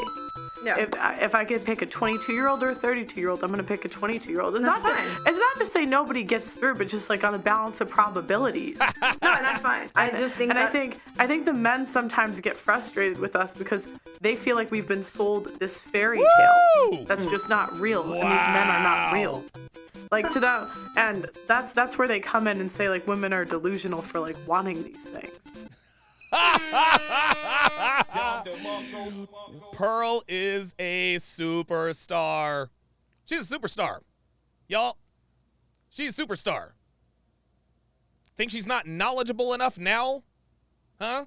Think she's not qualified to do this kind of content? You think she needs to study more? Pearl is on her game, guys. She is absolutely on her game. I can guarantee you that no one, man or woman, has ever spoken to Britney like this. And I'll tell you something. Kevin went easy on Britney. He went easy. We all saw the Britney Renner interview that Kevin did with her. He went easy on her. He pulled her punches. He pulled his punches. Same thing with Nicki Minaj. He had Nicki Minaj on an Instagram call. He pulled his punches. Not Pearl. Nope. Pearl told her straight up, this is not what most men think. It's the men that we want. She just gave a timeline in detail about how men think. And she was 1,000% spot on. Nobody can disagree with what she just said to Britney just then. But we want her out of the manosphere. She's a grifter. She's a hack. Maybe she is a hack, but she's a damn knowledgeable one. That's for sure. Wow. I mean, and from their perspective, that's valid. That I don't have to, like, if that's however, whatever percentage. Do you hear this? What's happening in Britney's mind? What just happened in Britney's mind? I'm telling you, this is the first time Britney has ever heard this from anybody. This is the first time that it's ever been laid out to her like this. This is another woman talking to her like this. And I promise you, no woman in Britney's life has ever talked to her like this. But what Pearl just said was 1,000% truth. And Britney knows it. So what's going on in her mind is, holy shit. What she just said made perfect sense. So I need to come up with something to help me sleep at night. That's why that's why she's stuttering. Watch. She can barely even think. In real time, watch. These things. Watch. I mean, and from their perspective, that's valid. That I don't have to, if that's however, whatever percentage men you want to say that's how they feel. You're saying all. I'm saying I'm not gonna categorize and say all. I don't think all of anything. I'll give you 5%. Okay, 5%. Okay, well then I'm only concerned about the 5. Like I have no I'm not Jehovah's Witness. I'm not here to convert. You guys shouldn't think this way about me. You should see me as this. See my value. No. Do you see? Now she's trying to filibuster. The reason she's filibustering and talking over Pearl is because she knows Pearl is onto something. Like I said before, Britney can't acknowledge in her mind that it's over. She can't do it. She's got to sleep at night. She has to sleep at night. Britney has to remain willfully ignorant so she can sleep at night. No woman is ever completely and totally hopeless. Britney does not want to see the truth. She doesn't. And this is the first person who has ever talked to her like this, and Britney's not trying to hear it. No, and I'm not saying, like, there's nothing you can do. Yeah, it just is what it is. You're where you're at. You can't undo the men you slept with. Yeah, and I don't want to. It just is what it is. There we go. I don't want to. Double down. You have a child, so you can't undo any of that. There's no point in harping about it. And I think that's the point you generally try to make. Yeah, is that I accept the repercussions of my decisions. See how she brought her back? Good, bad, or indifferent. But my only point is I'm just trying to, like, let you know this is how the men see it, and this is what they're talking about in the red pill. I get it. Okay, what were your biggest disagreements with me before you met me? Oh, boy. Biggest disagreements, or anything on the show that you've disagreed with that I said. I think there were maybe 3 things. Okay. The first, I had only watched one video on your Instagram, because I didn't want to do too deep of a dive just yet, right? And it was the women aren't entitled to safety, and I think it's triggering because, like, you think of like, well, why do I have to fear going down a dark alley, right? But then when you actually think about it, none of us are entitled to safety. That's so right. that statement is actually true. So that was one thing. So I kind of went through my own thought process. We move forward. I don't even know. So many people triggered over that one. Yeah, because it's like you do want to be like, well, why can't I go down an alley at 1 a.m? Well, you can, but whatever. But I think the other thing we had on the show, again, I don't disagree with. Okay, maybe the fat comments aren't that nice. I can't say it. I would say that I the get large and majestic creatures. I don't The whales. think they're nice. I get They started though. okay, but I mean, so I get you trying to defend yourself, and like when somebody says something mean to you, or again, if someone's not nice to you, you're gonna be not nice back. So Right. even from your perspective, I still get it. It's like you attack me, well, you're gonna hit me, I'm going below the belt. You're going low, I'm going to hell. You know what I mean? So Jesus. I also even though I don't agree, I understand, because if you're gonna talk about me, I'm gonna talk about you too, right? And I think the only thing during our talk with Andrew that I think I got maybe a little hyper was when we were talking about the child support stuff, and that's just because. So it looks like Pearl did an interview with both Brittany Renner, Andrew Tate, and both of them. Dude, fucking, oh my God. Dude. Holy smokes. Good for Pearl. Because that is a close to home topic, and it is a very it is a topic that is, to me, is talked about a lot, and people who don't have a fucking kid, who aren't going through this process, the lawyers, the custody, child support, all that stuff, you don't have a fucking clue. So every state has different laws. So I think that was the only thing where I felt kind of hyper, but we talked about that like on the show. We kind of got into that stuff and why I felt the way I felt. So I don't know. I like you. I'm gonna be honest. Like I definitely want to shoot more stuff together, and the pair up nobody saw coming. Yeah, like I think you're cool as fuck. So I don't know. Like I think that I watched a lot of videos about you on TikTok. Listen to this. Listen to this. Brittany Renner, the world's most famous side piece, just told Pearl that she wants to shoot more content together.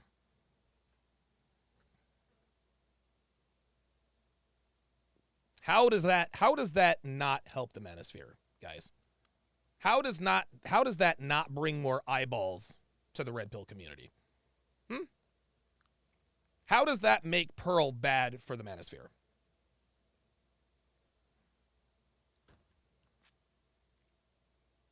Like, this is again, this is one of these, and you want to know something?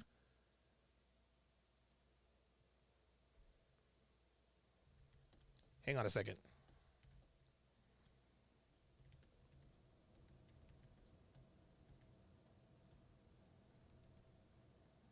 This is one of this, oh my God, dude. I'm gonna tell you what, man. Dude. I just shot Pearl a text with an idea based on what I just saw. And dude, Pearl is far more creative with this stuff than I am. She is far more creative with this stuff than I am. But this would make her, a superstar. This would make her a superstar. This would make her an absolute superstar. Unbelievable. She's got Brittany Renner wanting to shoot more content. And you want to know why? It actually makes sense. It actually makes sense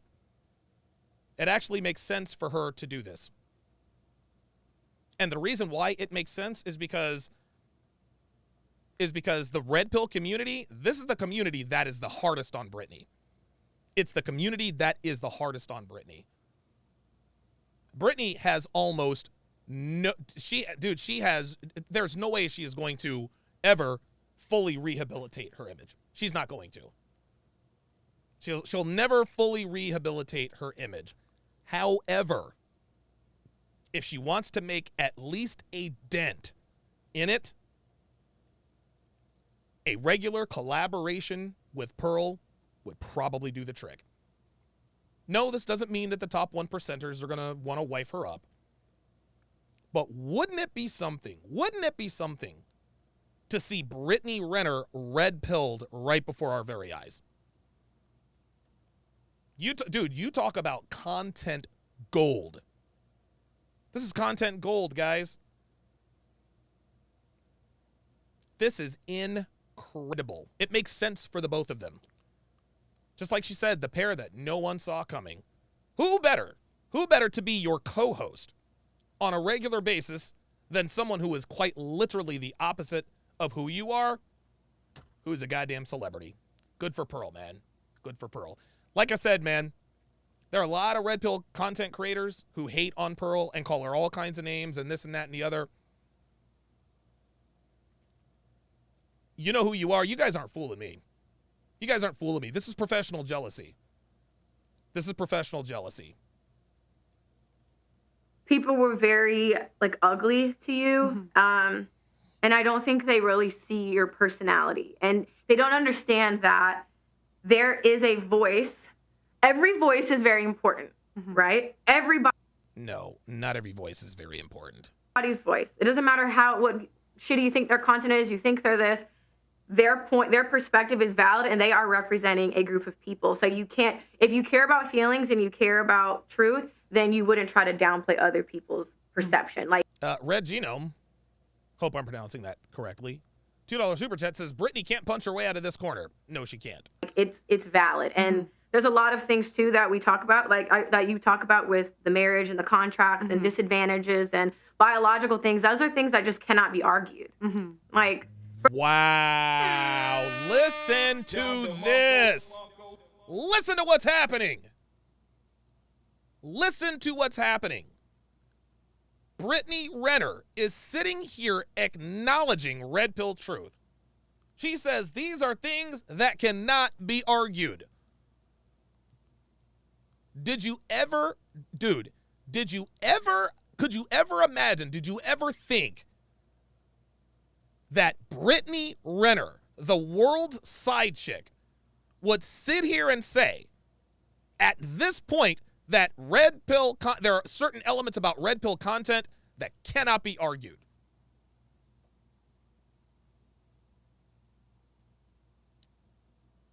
Pearl is doing that right now. She's doing that right now. Pearl is unique, dude. She is uniquely positioned to get more eyeballs on the manosphere. Hate on her all you want. Pearl is good for all of us. She's good for all of us, man. Jesus Christ. From a biological standpoint, a lot of stuff makes sense. So I like what you're doing personally, and I like you as a person. And I think if more people actually sat down and talked to you, they would like you too. That's just my opinion. Yeah, tell that to the beautiful, majestic creature. Yeah. I'm not saying it anymore. It's the sea creatures. You said the beautiful, majestic sea creatures. Ninja Snuggle with the $10 super chat. Appreciate that. Okay, guys, if you have a question to submit to Brittany, go on my story. I'm going to pick a couple right now. It's on Instagram. Just Pearly Things 1. They took away my actual ones. I'm going to go. Okay. Oh, this is Am a I good looking one. oily? Am I good? Do you think body count matters? Ooh. For men or women? For women. Well, if we're talking about this space that we're in, it does matter. Oh, there it is. There it is. See, she went right back to it. Well, if we're talking about the space we're in, it does matter. No, doesn't matter, period. See, Brittany is trying to... Terrell Xavier says, Myron and Jellen are not jealous. Fresh and Fit did the same interview, and she agreed with them. Terrell, my friend, I didn't say that Myron and Rolo were jealous. I did not say that Myron and Rolo were jealous. I'll tell you what, man, I appreciate your support, but you are coming dangerously close to getting banned. You are coming dangerously close to getting banned. Myron and Rolo are both very good friends of mine, and I have not said either of them were jealous. You see, that's the kind of thing. That right there, that's the kind of thing that causes rifts and divisions. Never once, for the record, never once did I say Myron and Rolo are jealous. Myron's a fucking millionaire. Rolo is the godfather. What the fuck do they have to be jealous about? Like, you know what? Get him out of here. Get him out of here. Get him out of here. Fuck off, dude. Get the fuck out of here. I said no such thing. And you're going to sit here and say that Myron and... No. Fuck that and fuck you. Fuck off. Man. You got to be kidding me. You got to be kidding me. You caught yourself feeling some type of way because I think that Tori is a dumb groupie and you want to come at me like that over a bitch? Unbelievable. Unbelievable. Myron and Rollo are not jealous. What the fuck?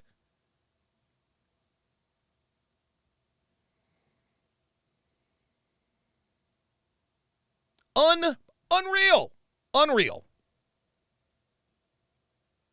Unbelievable. Unbelievable. Unbelievable.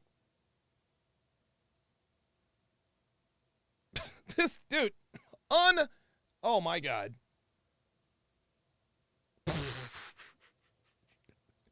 What the fuck do they have to be jealous about? Oh my fucking God.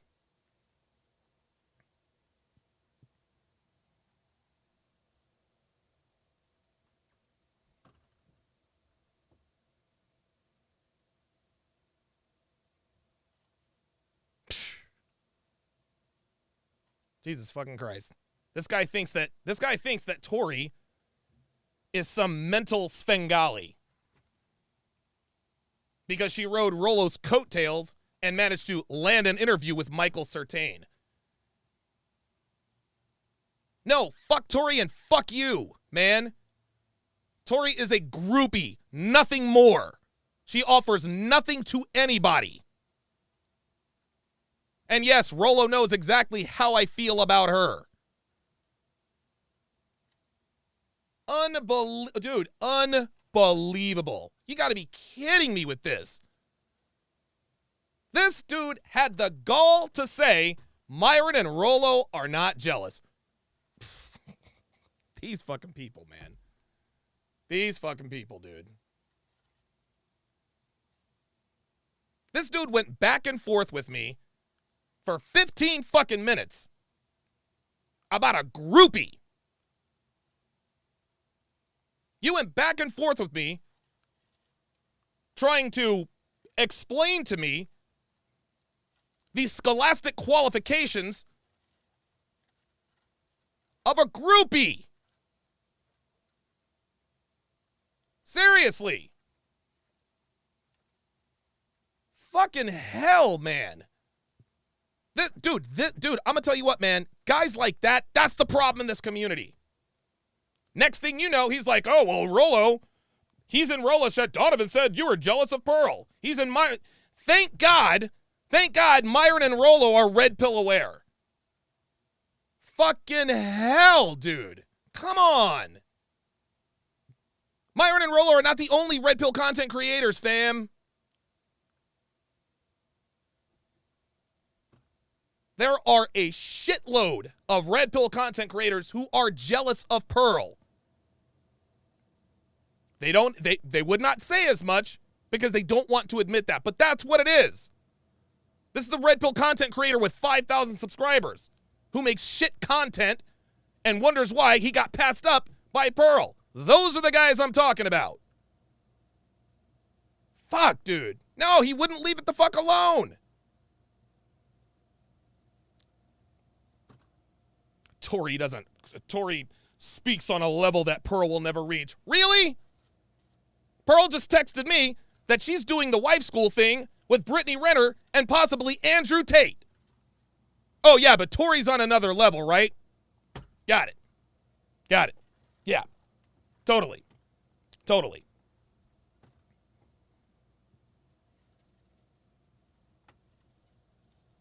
And then he wanted to lie and say, I don't think Tori's attractive. Oh, get the fuck out of here.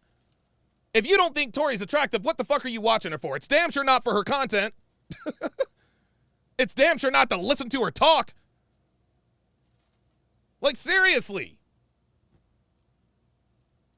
Unbelievable. fucking believable. This dude is feeling some type of way that I went after his one-itis.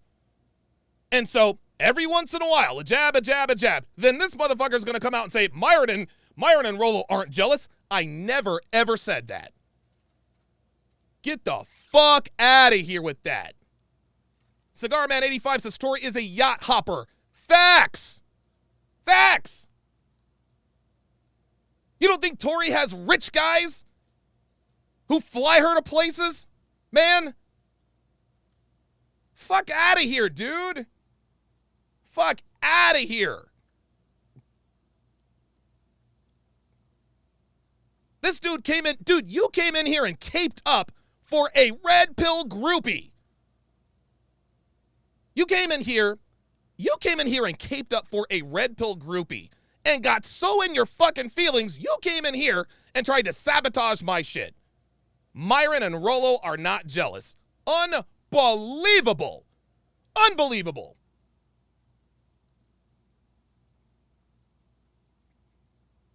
I swear to God, man. This is why the red pill community exists. This is why it exists. This is why it exists. Tori is, dude. Tori is boring. And all she does is parrot Rollo's talking points. All she does. But we got guys in here actually, pardon me. We got guys in here actually insinuating that she's some sort of psychological savant and that she's read many books. You gotta be kidding me. You gotta be kidding me. There's a reason why Tori's got her tits out all the time on live streams. Because she knows that's the reason why people watch. People don't tune in. People don't tune in to watch Tori's mind at work. No! They tune in to see her tits. That's why they tune in.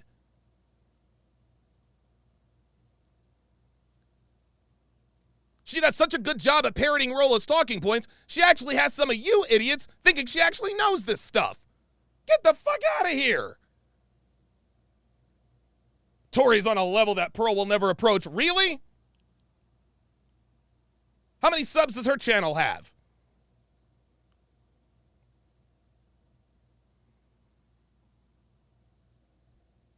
Then you want to come in here and indirectly insinuate that I'm talking about Myron and Rollo. Unfucking believable. Unbelievable. Unbelievable, dude. Unbelievable. Guys, listen. Female beauty stupefies the male mind. I'm trying to tell you. Female beauty stupefies the male mind, guys. You guys just saw the perfect example. You saw the perfect example right there. This guy is going back and forth with me about a woman he knows positively nothing about other than the fact that he wants to fuck her. But then he wants to tell me he's not attracted to her to try to cover up the fact that that's why he watches her. Well, I'm not attracted to her. I watch her because she's talking about evolutionary biology. Fuck out of here. It's okay to admit that women are attractive.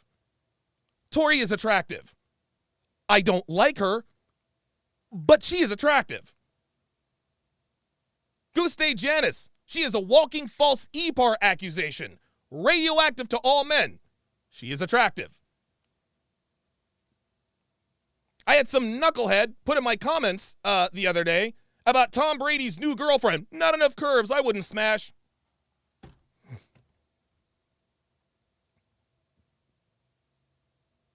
I went in on the girl you have secret fantasies about, and now you want to go back and forth with me.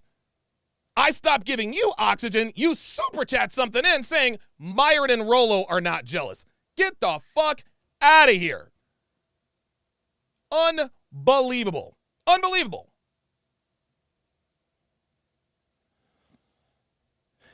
Glenn Lawrence, welcome to Chat Privileges. At Glenn Lawrence to welcome him to the TSR family.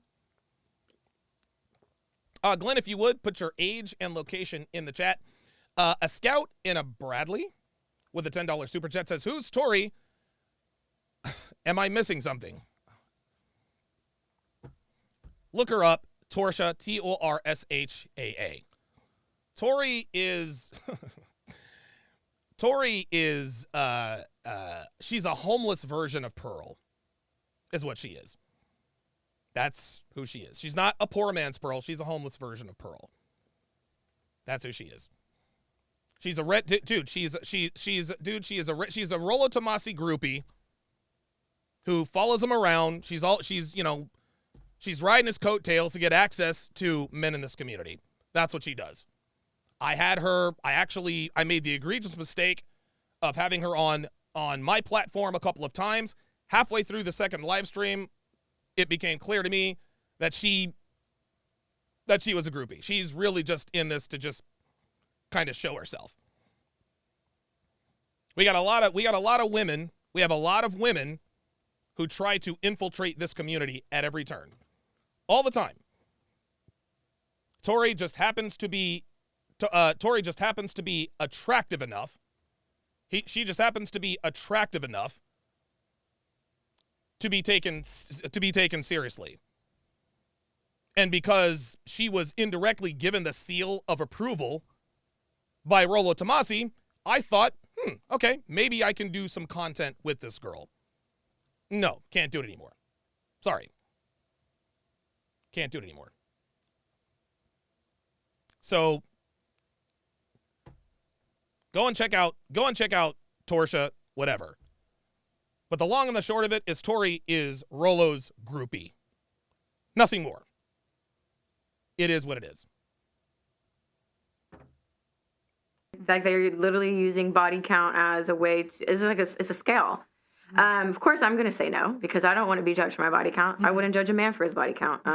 But of course you wouldn't judge a man for his body count. Of course you wouldn't judge a man for his body count. For his body count, well, because men with high body counts are more attractive. Ojos Delgado says, why you simping so much for Pearl? You said Rollo specifically. You said Myron specifically. You didn't mention anyone else's name. Ay, ay, ay. Oh, boy. All right, give me a second here.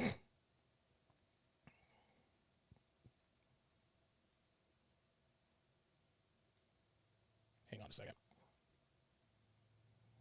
Yes, I mentioned Rollo's name. I mentioned Myron's name specifically because Myron does not like Pearl. And the reason he does not, and Myron has his reasons for not liking Pearl, and I agree with those reasons. That does not change my relationship with either one of them. I've mentioned Rollo's name because he's, well, the Godfather.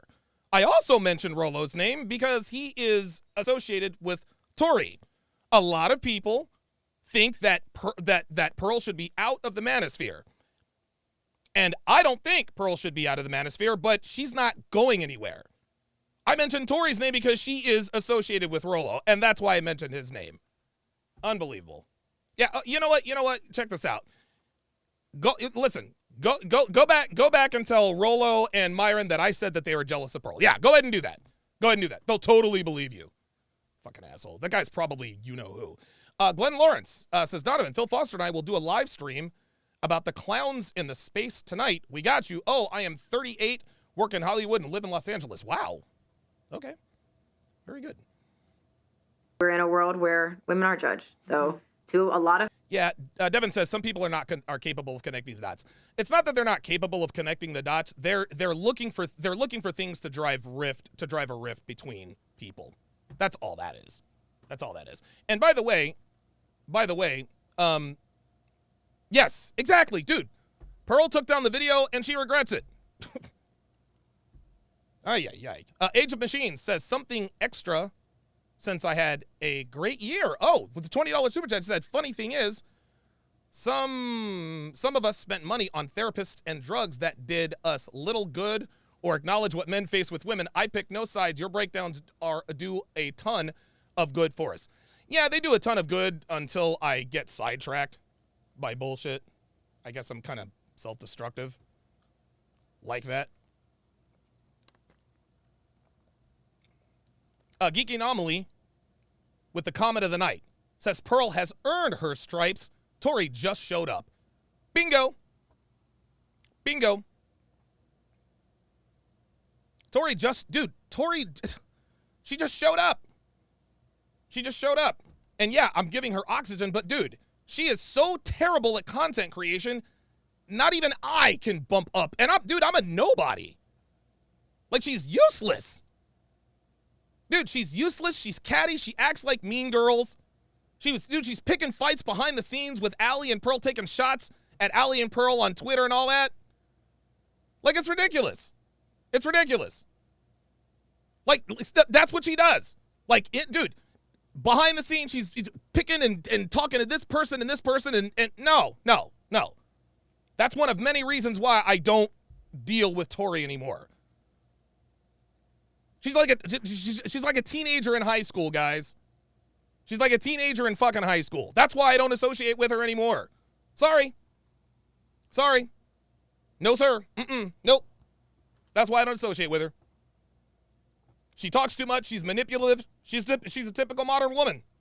Tori is not on our side, guys. She's not. She didn't give a fuck about any of us. She does not give a fuck about any of us. All she cares about is attention. That's it. Yeah, but Pearl cares about attention too. Yes, she does. The difference is she actually gives us value in exchange for our attention. That's the difference. Yes, Pearl is a woman. Yes, all women are like that, including Tori and Pearl. The difference is Pearl actually gives us value. Tori gives us her fake tits for 2 hours a day or however long she streams. Anyone who takes Tori seriously, dude, and again, I fall into that camp. I took her seriously for about a half an hour, and then I said, oh, okay, so she's one of those. Got it. A Scout in Bradley, $5 super chat says, Pearl is the only red pill I watch. Cool. I would also check out Fresh and Fit. A Scout in Bradley, you got to check out Fresh and Fit, Rolla Tomasi, or The Rational Male, and MLD. MLD is, I think for my money, MLD is the most underrated creator in this space. He's the most underrated creator in this space. Wendy Jesus says, thank you for bringing Pearl into the light, Donovan. Her channel is educational and entertaining. Out of all of the women you collaborated with, Pearl is at the top. I love Pearl. Yeah, thank you. Thank you. I appreciate that. Yeah. I recognized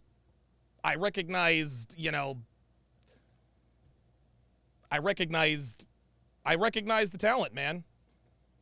I recognize the talent. And that's really all there is to it. She was very, very close to giving up. I told her to stick with it for another month, and she did. She did. So, all right, let's continue. Men, it does matter. Mm-hmm. There are some men, we don't know the percentage, whatever. There are some men who don't give a fuck. Mm-hmm. So, yeah, I think. Yeah, there are some men who don't give a fuck. The men who don't give a fuck about about a woman's body count are men who don't have options. Oh. Would you agree that like better marriages like tend to be formed when they're both virgins, or when the woman's a virgin at least? I would say from my theory about that is, if you don't know about anything else, mm-hmm.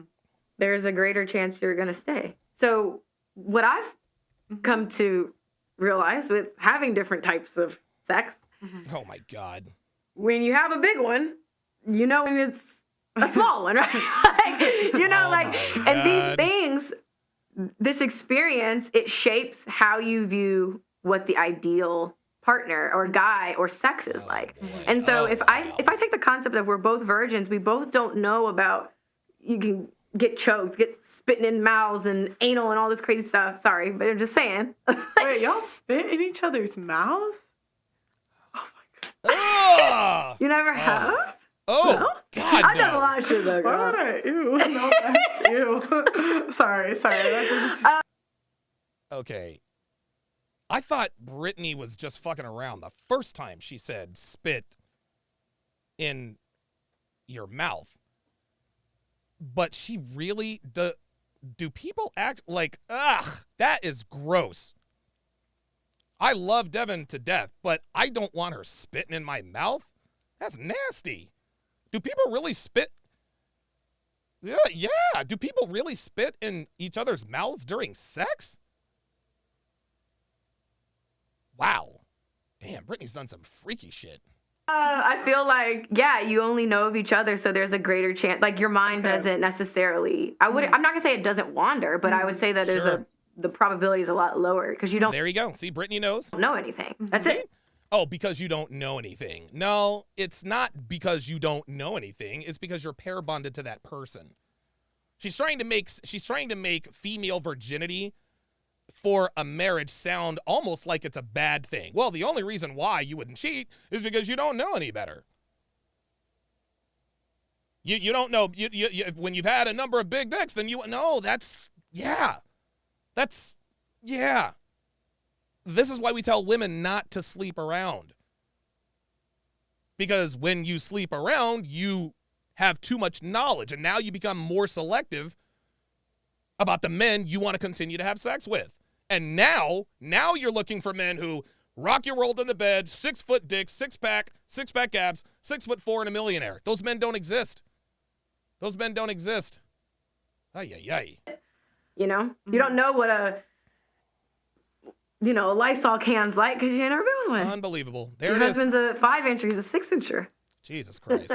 See this? Okay. And look at Pearl Pearl is trying to act brand new here. Pearl's she's trying to act brand new here. Pearl, she didn't have to tell. Now we all know that Pearl's not a hoe, right? But interesting when Brittany said, Lysol can, and Pearl's like, yeah, okay, all right. I guess I understand. Glenn Lawrence, $10 super chat says, the thing that frustrates me in this space is creators never seem to be on the same page. I agree with you on body count, but Mr. Lucario said today, only betas worry about body count. Mr. Lucario, very good friend of mine. I've collabed with him many, many times. He has spoken at both of my events.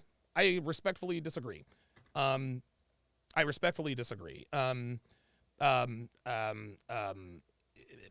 man worried about a woman's body count, as far as I'm concerned, doesn't make him beta. No, that makes him wise. That makes him smart. It is what it is. I think what Mr. Lucario was trying to say is that, look, man, most girls have high body counts. Deal with it.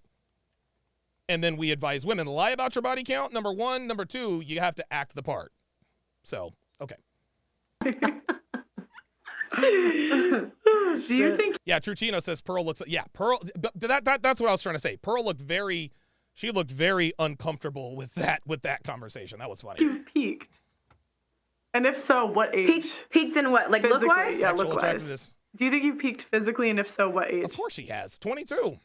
Like when I was in my best shape. I mean, obviously I've had a baby now, so my body's changed. I will say that the base is still pretty much the same. I feel like my favorite body, if I'm looking back at old pictures,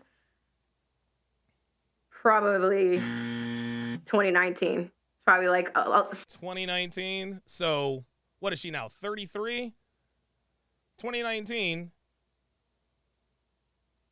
That's now going to be 4 years ago. So what? Your best body was when you were 29. Get out of here. All the pictures I took then, I'm like, damn. How old were you? 2019. I'm not good at math. What? 29. Sorry, I can't even. So like 2 years ago. Yeah. 2019. This is Dude, this is almost 2023. This is 4 years ago. Come on, ladies. I feel like that 3 years ago. 3 years ago. I'm sorry. Like I said, yeah. I feel like Pearl. What do we, dude? Pearl. Pearl just made me look bad. Pearl, you're killing me. You're killing me. I'm sitting here defending you against all these knuckleheads out here, and you don't even. Come on, Pearl. We got to brush up on the math. Body-wise, 2019. Yeah, I feel like that was my favorite body. Because again, I feel like I've always had a really genetically. My favorite body? I've just always had a really nice body, and I was always in the gym as well. But I think I was a lot skinnier in the 2015, 2016. So 2019 was probably like my favorite, and then got pregnant. When do you think most women peak? 24. Here we go. Also, probably like mid-20s, maybe. Yeah. I mean, I'm going off of when I look at the girls I went to high school with on my Facebook. There you go. I'm like, she used to be that girl, and she's not that girl. You know, not trying to be mean. It's just like it's the truth. They just look a lot. It's honest, and it's like you can't control a lot of it. It's genetic. So unless you have the money to get like work done, it's yes, no, you can control it. You can control it, and yeah, genetics do have something to do with it. But what Brittany just told us, she was always in the gym. That's why Brittany's always looked good, is because she's always in the gym. But now, girls she used to go to high school with don't look the same. They look like bovine sea creatures. Look like bovine sea creatures. Has nothing to do with genetics. You can control it. It's called working out. And you're going to age. It's a natural thing. So I don't even say that to be nasty. I just feel like probably like mid-20s, like 20. That's so funny. Brittany is still trying to. Dude, women lie to each other all the time, man. Women just cannot be honest with each other. 25, 26 maybe? 25. Usually, 26. yeah. That would be my guess. I actually think most girls peak at like 19. I think most of the people. 19? Yeah, I really do. They're like still babies, I feel like. You're still They're not babies. 19 years old, you're a grown-ass woman. You're not a baby. Going into your body and stuff. Most girls I know in the U.S. got fat. Like, most girls were in better shape when they were 19, and I think that's like half of it. There it is. Maybe some got a little better style by like 21, 22, but I feel like I noticed, I think 19. Okay. For most girls. Okay. It's funny, if Pearl were a guy and she said, dude, this is why Pearl has the following she does. There are things that she can say that we can't. There are things that she can say that we can't. If Andrew Tate were to ever say, a girl peaks at 19 years old, the masculinity, a bad Andrew Tate impression, but if Andrew Tate were to say, girls peak at 19, the world would lose its the internet would lose its collective mind. Oh my God, Andrew Tate said girls peak at 19. But because another woman said it, it's more acceptable. This is why Pearl is important, guys. Because she can do and say the things, for the most part, that we can't.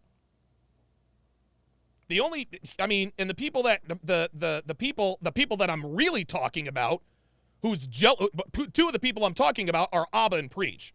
I didn't want to give them any oxygen, but that's who the fuck I was talking about.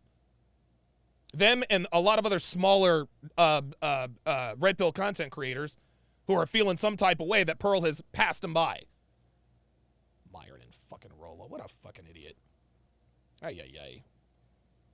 But yes, this is why Pearl has, this is why she has a following.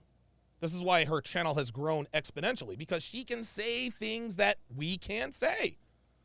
She can't say. Roderick Thomas says, you got a Bugatti. I got the 5M.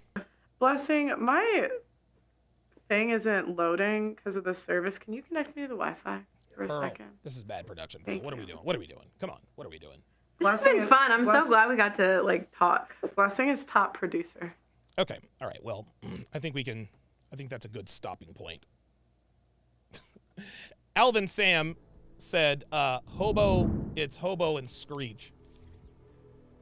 It's Hobo and Screech. Geeky Anomaly says, I lost my shit when he told Meghan Markle to cook him chicken to prove that she's black. Yeah, that's funny. That's funny. Johnny Green wants to know what color is your Bugatti. I don't have one. I don't have a Bugatti. I'd like to wake up in one. Shout out Ace-Hood. Yeah, Glenn Lawrence, just going back to what Glenn Lawrence said in his super chat.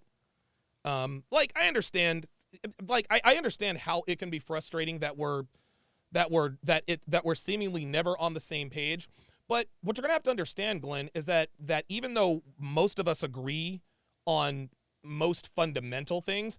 There are some surface level talking points that we don't agree on. Mr. Lucario thinks that worrying about a woman's body count is a beta. I disagree with him. You know, we don't. I think what we have to be careful of is we're not always going to be in lockstep agreement with every single thing we say. And Lucario kind of marches to the beat of a different drummer in this community, to be honest with you. And he's hyper intelligent, man. Like, he sees things. I don't know. Lucario is different in that I think he sees things a little differently than most red pill content creators. And I think guys like him are needed. Apple and Screech. J Belay says Brittany just wants attention. Yeah, she does. Anonymous and discreet, arrogance and cringe. Oh, wow. Hobo and Screech. That's funny. Yeah, J Belay says people here. Yeah, we like the red pill community. We agree on 95 to 97% of things, but the 2 to 3% that we disagree on, it's not going to move the needle one way or the other. So, like, I understand that you could be frustrated, but just understand that there are certain surface level talking points that we're not going to agree on. I know it can be frustrating, but you know, just try to wage yourself through that, and you know, try to hear people out. The 12 Days of Christmas sale is still on at tsracademy.com. Everything has been slashed. I'm having a fire sale. Everything must go. That kind of thing. If you want to, guys, if you want to be notified when I go live, download the SharpStream app, guys. It's absolutely free. Also, make sure you like, subscribe, and share this video with anyone who pees standing up. I would greatly appreciate it. The Eagles are still. We are still unsure of whether or not Jalen Hurts is going to play on Saturday. As a fan,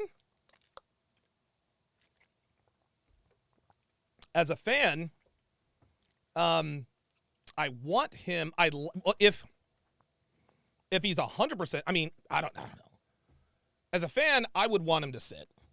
I want him to sit just to make sure he's healthy, because we need him for the playoffs. Because Dallas stubbed their toe against the Jacksonville Jaguars. Well, this Saturday's game is virtually meaningless. The Eagles, dude, we just have to win one of our last 3 games, and the number 1 seed is all wrapped up. Which means that, and I understand Jalen Hurts. He's competitive and he wants to play through the pain. Like, this is why the teammates love him. It's kind of a fluid situation. Pardon me. So we'll keep an eye on. Roderick Thomas says, thanks, Donovan, for your commentary. I was able to finish the live. Yes, very good. Yeah, I didn't make it all the way through. But the question, I think the questions from Instagram, I think that's probably pretty entertaining. But I really wanted just to react to the conversation between the two of them on what they agreed and or disagreed with. So, shout out to Pearl, man. Shout out to Pearl, dude. Dude, it's incredible, man. I remember when she first started. Dude, I used to be on the phone with Pearl every day because she would ask me about how to hook things up and how to stream and this and that. And it's really, really cool. It's really, really cool to see her growth, man. It really, really is. I don't know, man. I love seeing people succeed, dude. Like when Kevin blew up, that was fucking awesome. When Fresh and Fit blew up, that was a lot of fun to watch. And now the way Pearl has, the way she's blown up and what she's doing, it's very cool to have been a rung on the ladder of some of these people's success. You know, I'm not the reason that Pearl is successful. She is. She's done all the work. And I say this, dude, I say this about Myron and Fresh all the time. If I didn't have them on my, if I didn't discover them, eventually somebody else would have. right? Like it's at some point, the credit goes out the window. Okay, so I put them on my, my dinky little platform, but dude, they took the ball and they ran with it. And they have single-handedly changed the manosphere, man. They really, really have. They really, really have. They really, really have. Let's see. Oh, wait a minute. Oh, I lost the chat. Oh boy. I lost the chat.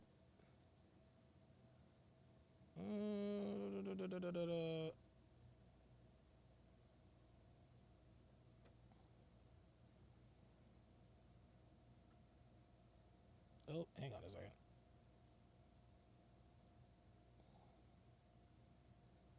Where is the freaking chat? The Science of... Oh, there it is. The Science of Cobra says, defended you against all your haters, but criticized Pearl and you get banned with emotional meltdown. Rollo called her a hack. That is fake RP. That doesn't make much sense to me. Defended you against all your haters, but criticized Pearl and you get banned. Nobody got banned for I don't know what he's saying. Yes, I had an emotional meltdown. I had an emotional meltdown because some idiot in the chat was trying to insinuate that I was talking about Myron and Rollo when I talk about jealous content creators. That was untrue. So yeah, yep, I had an emotional meltdown. Yes. And yes, Rollo did call her a hack. And Rollo is a good friend of mine. I respectfully and vehemently disagree with Rollo. I don't think Pearl is a hack. If Rollo wants to say she's a hack, that's fine. He has every right to say that. We are two different people with two different opinions on the same person. That's allowed. That's allowed. It is what it is. It is what it is. So, I think that's what you meant to say. I can't make... I don't know. Am I with emotion and get banned with emotion? Whatever. No. No, I banned that. As a matter of fact, I've only banned one person today. And I didn't ban them because he attacked Pearl. I banned him because he tried to drive a rift between me and my friends while simultaneously trying to regale me with the scholastic qualifications of a red pill groupie won Torsha. I'd had enough.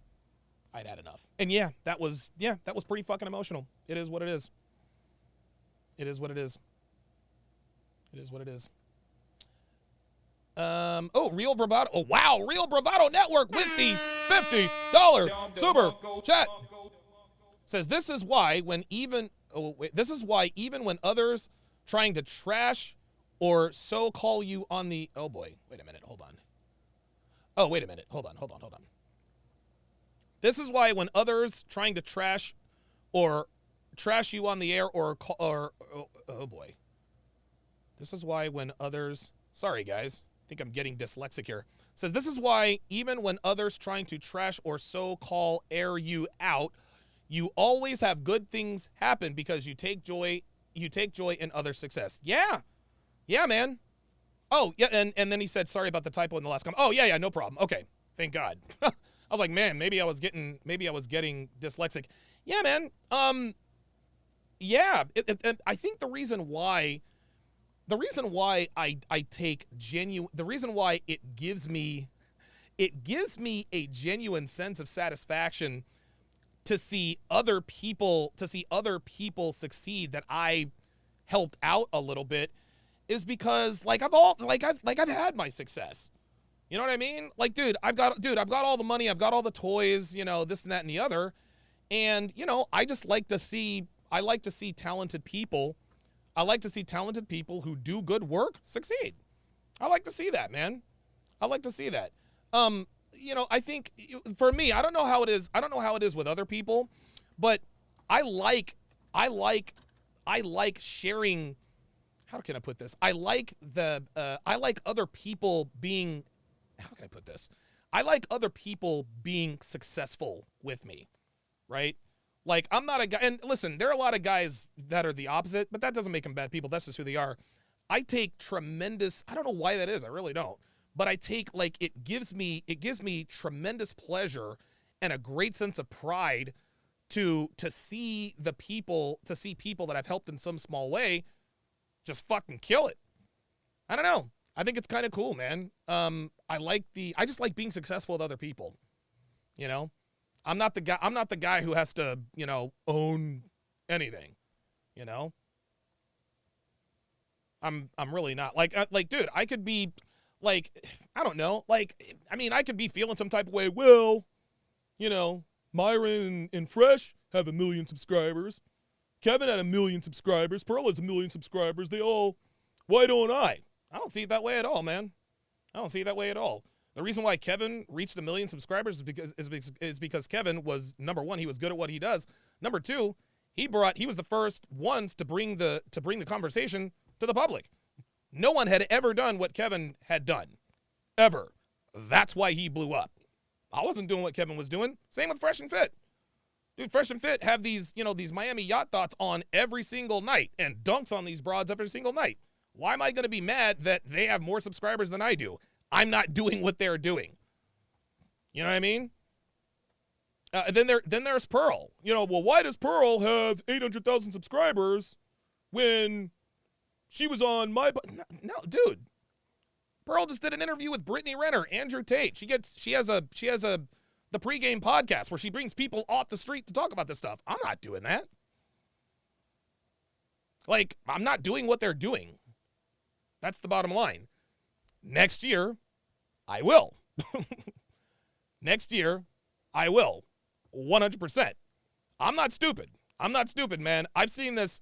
I have seen this formula, this model become successful way too many times. Like, dude, I would be an idiot to just sit here and sulk. No, the reason why their channels are bigger than mine is because they create better content than I do. Have you guys noticed? My channel has become a reaction channel. I react to the best content out there. I can't feel professional jealousy if their channel is not the same as mine.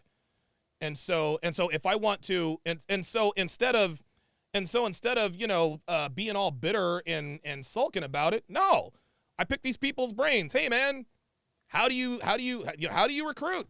How do you decide talking points? What's the blah, blah, blah, blah, blah?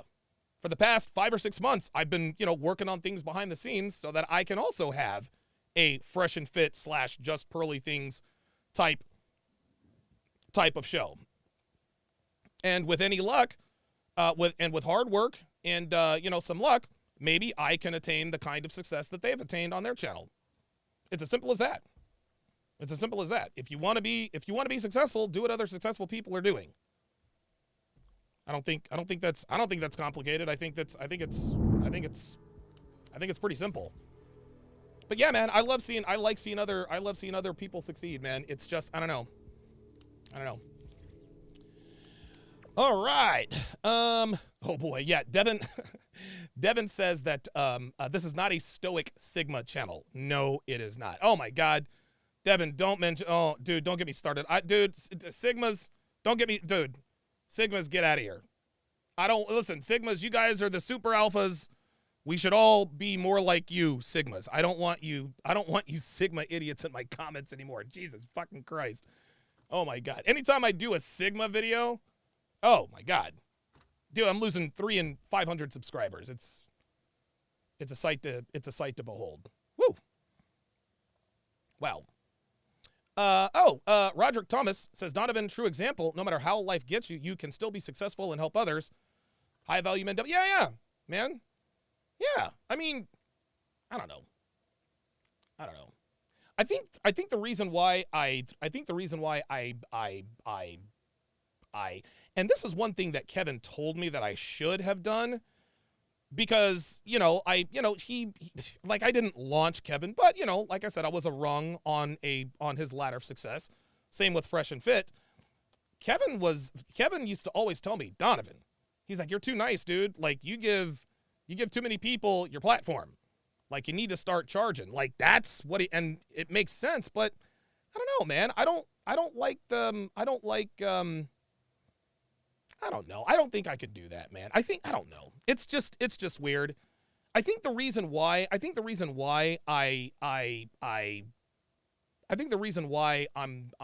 so generous with my platform is because, like, this community's changed my life, man. Like, this community has changed my life. It's changed my life, man. And, you know, I don't know. It's almost like my way of giving back, you know? It's almost like my way of paying back the universe for all of the bad that I've done. If I'm being honest. If there is a God, just understand, hey, like, don't send me to hell. I didn't completely fuck my life up. I wasn't a complete asshole. Act Fire with the 1.79 British pound super chat says, I'm new here, but hearing you talk, new fan. Appreciate that. The Science of the Cobra, $2 says, the black guy is the most knowledgeable on her show. Yeah, Sarah Garvey. Dude, Sarah is awesome. That dude is an assassin. Man, oh man. And I'll tell you what, and I agree with you, the science of the Cobra. I agree with you. And I think that Pearl, I think that she learns a lot by having him on the show. I think that Sarah has made Pearl a much better orator of the talking points. For sure. Because that dude, he doesn't pull any punches. He lets him know. Sean Morris says, to be fair, YouTube has canceled you and you've had to start over. Yeah. Yeah, Devin says several times. Yeah, absolutely. Fantastic episode, guys. Fantastic episode. Be sure to like, comment, and subscribe. I am going to go have a glass of wine, relax with my lady, and it's Wednesday, so there's no football on. So I don't know. We'll find something to watch on TV. But thank you guys very, very much for tuning in. Thank you for all of your super chats. Thank you for the support. Shout out to Just Pearly Things, 830,000 subscribers. Holy shit. Here's to another 830. Roger Thomas with the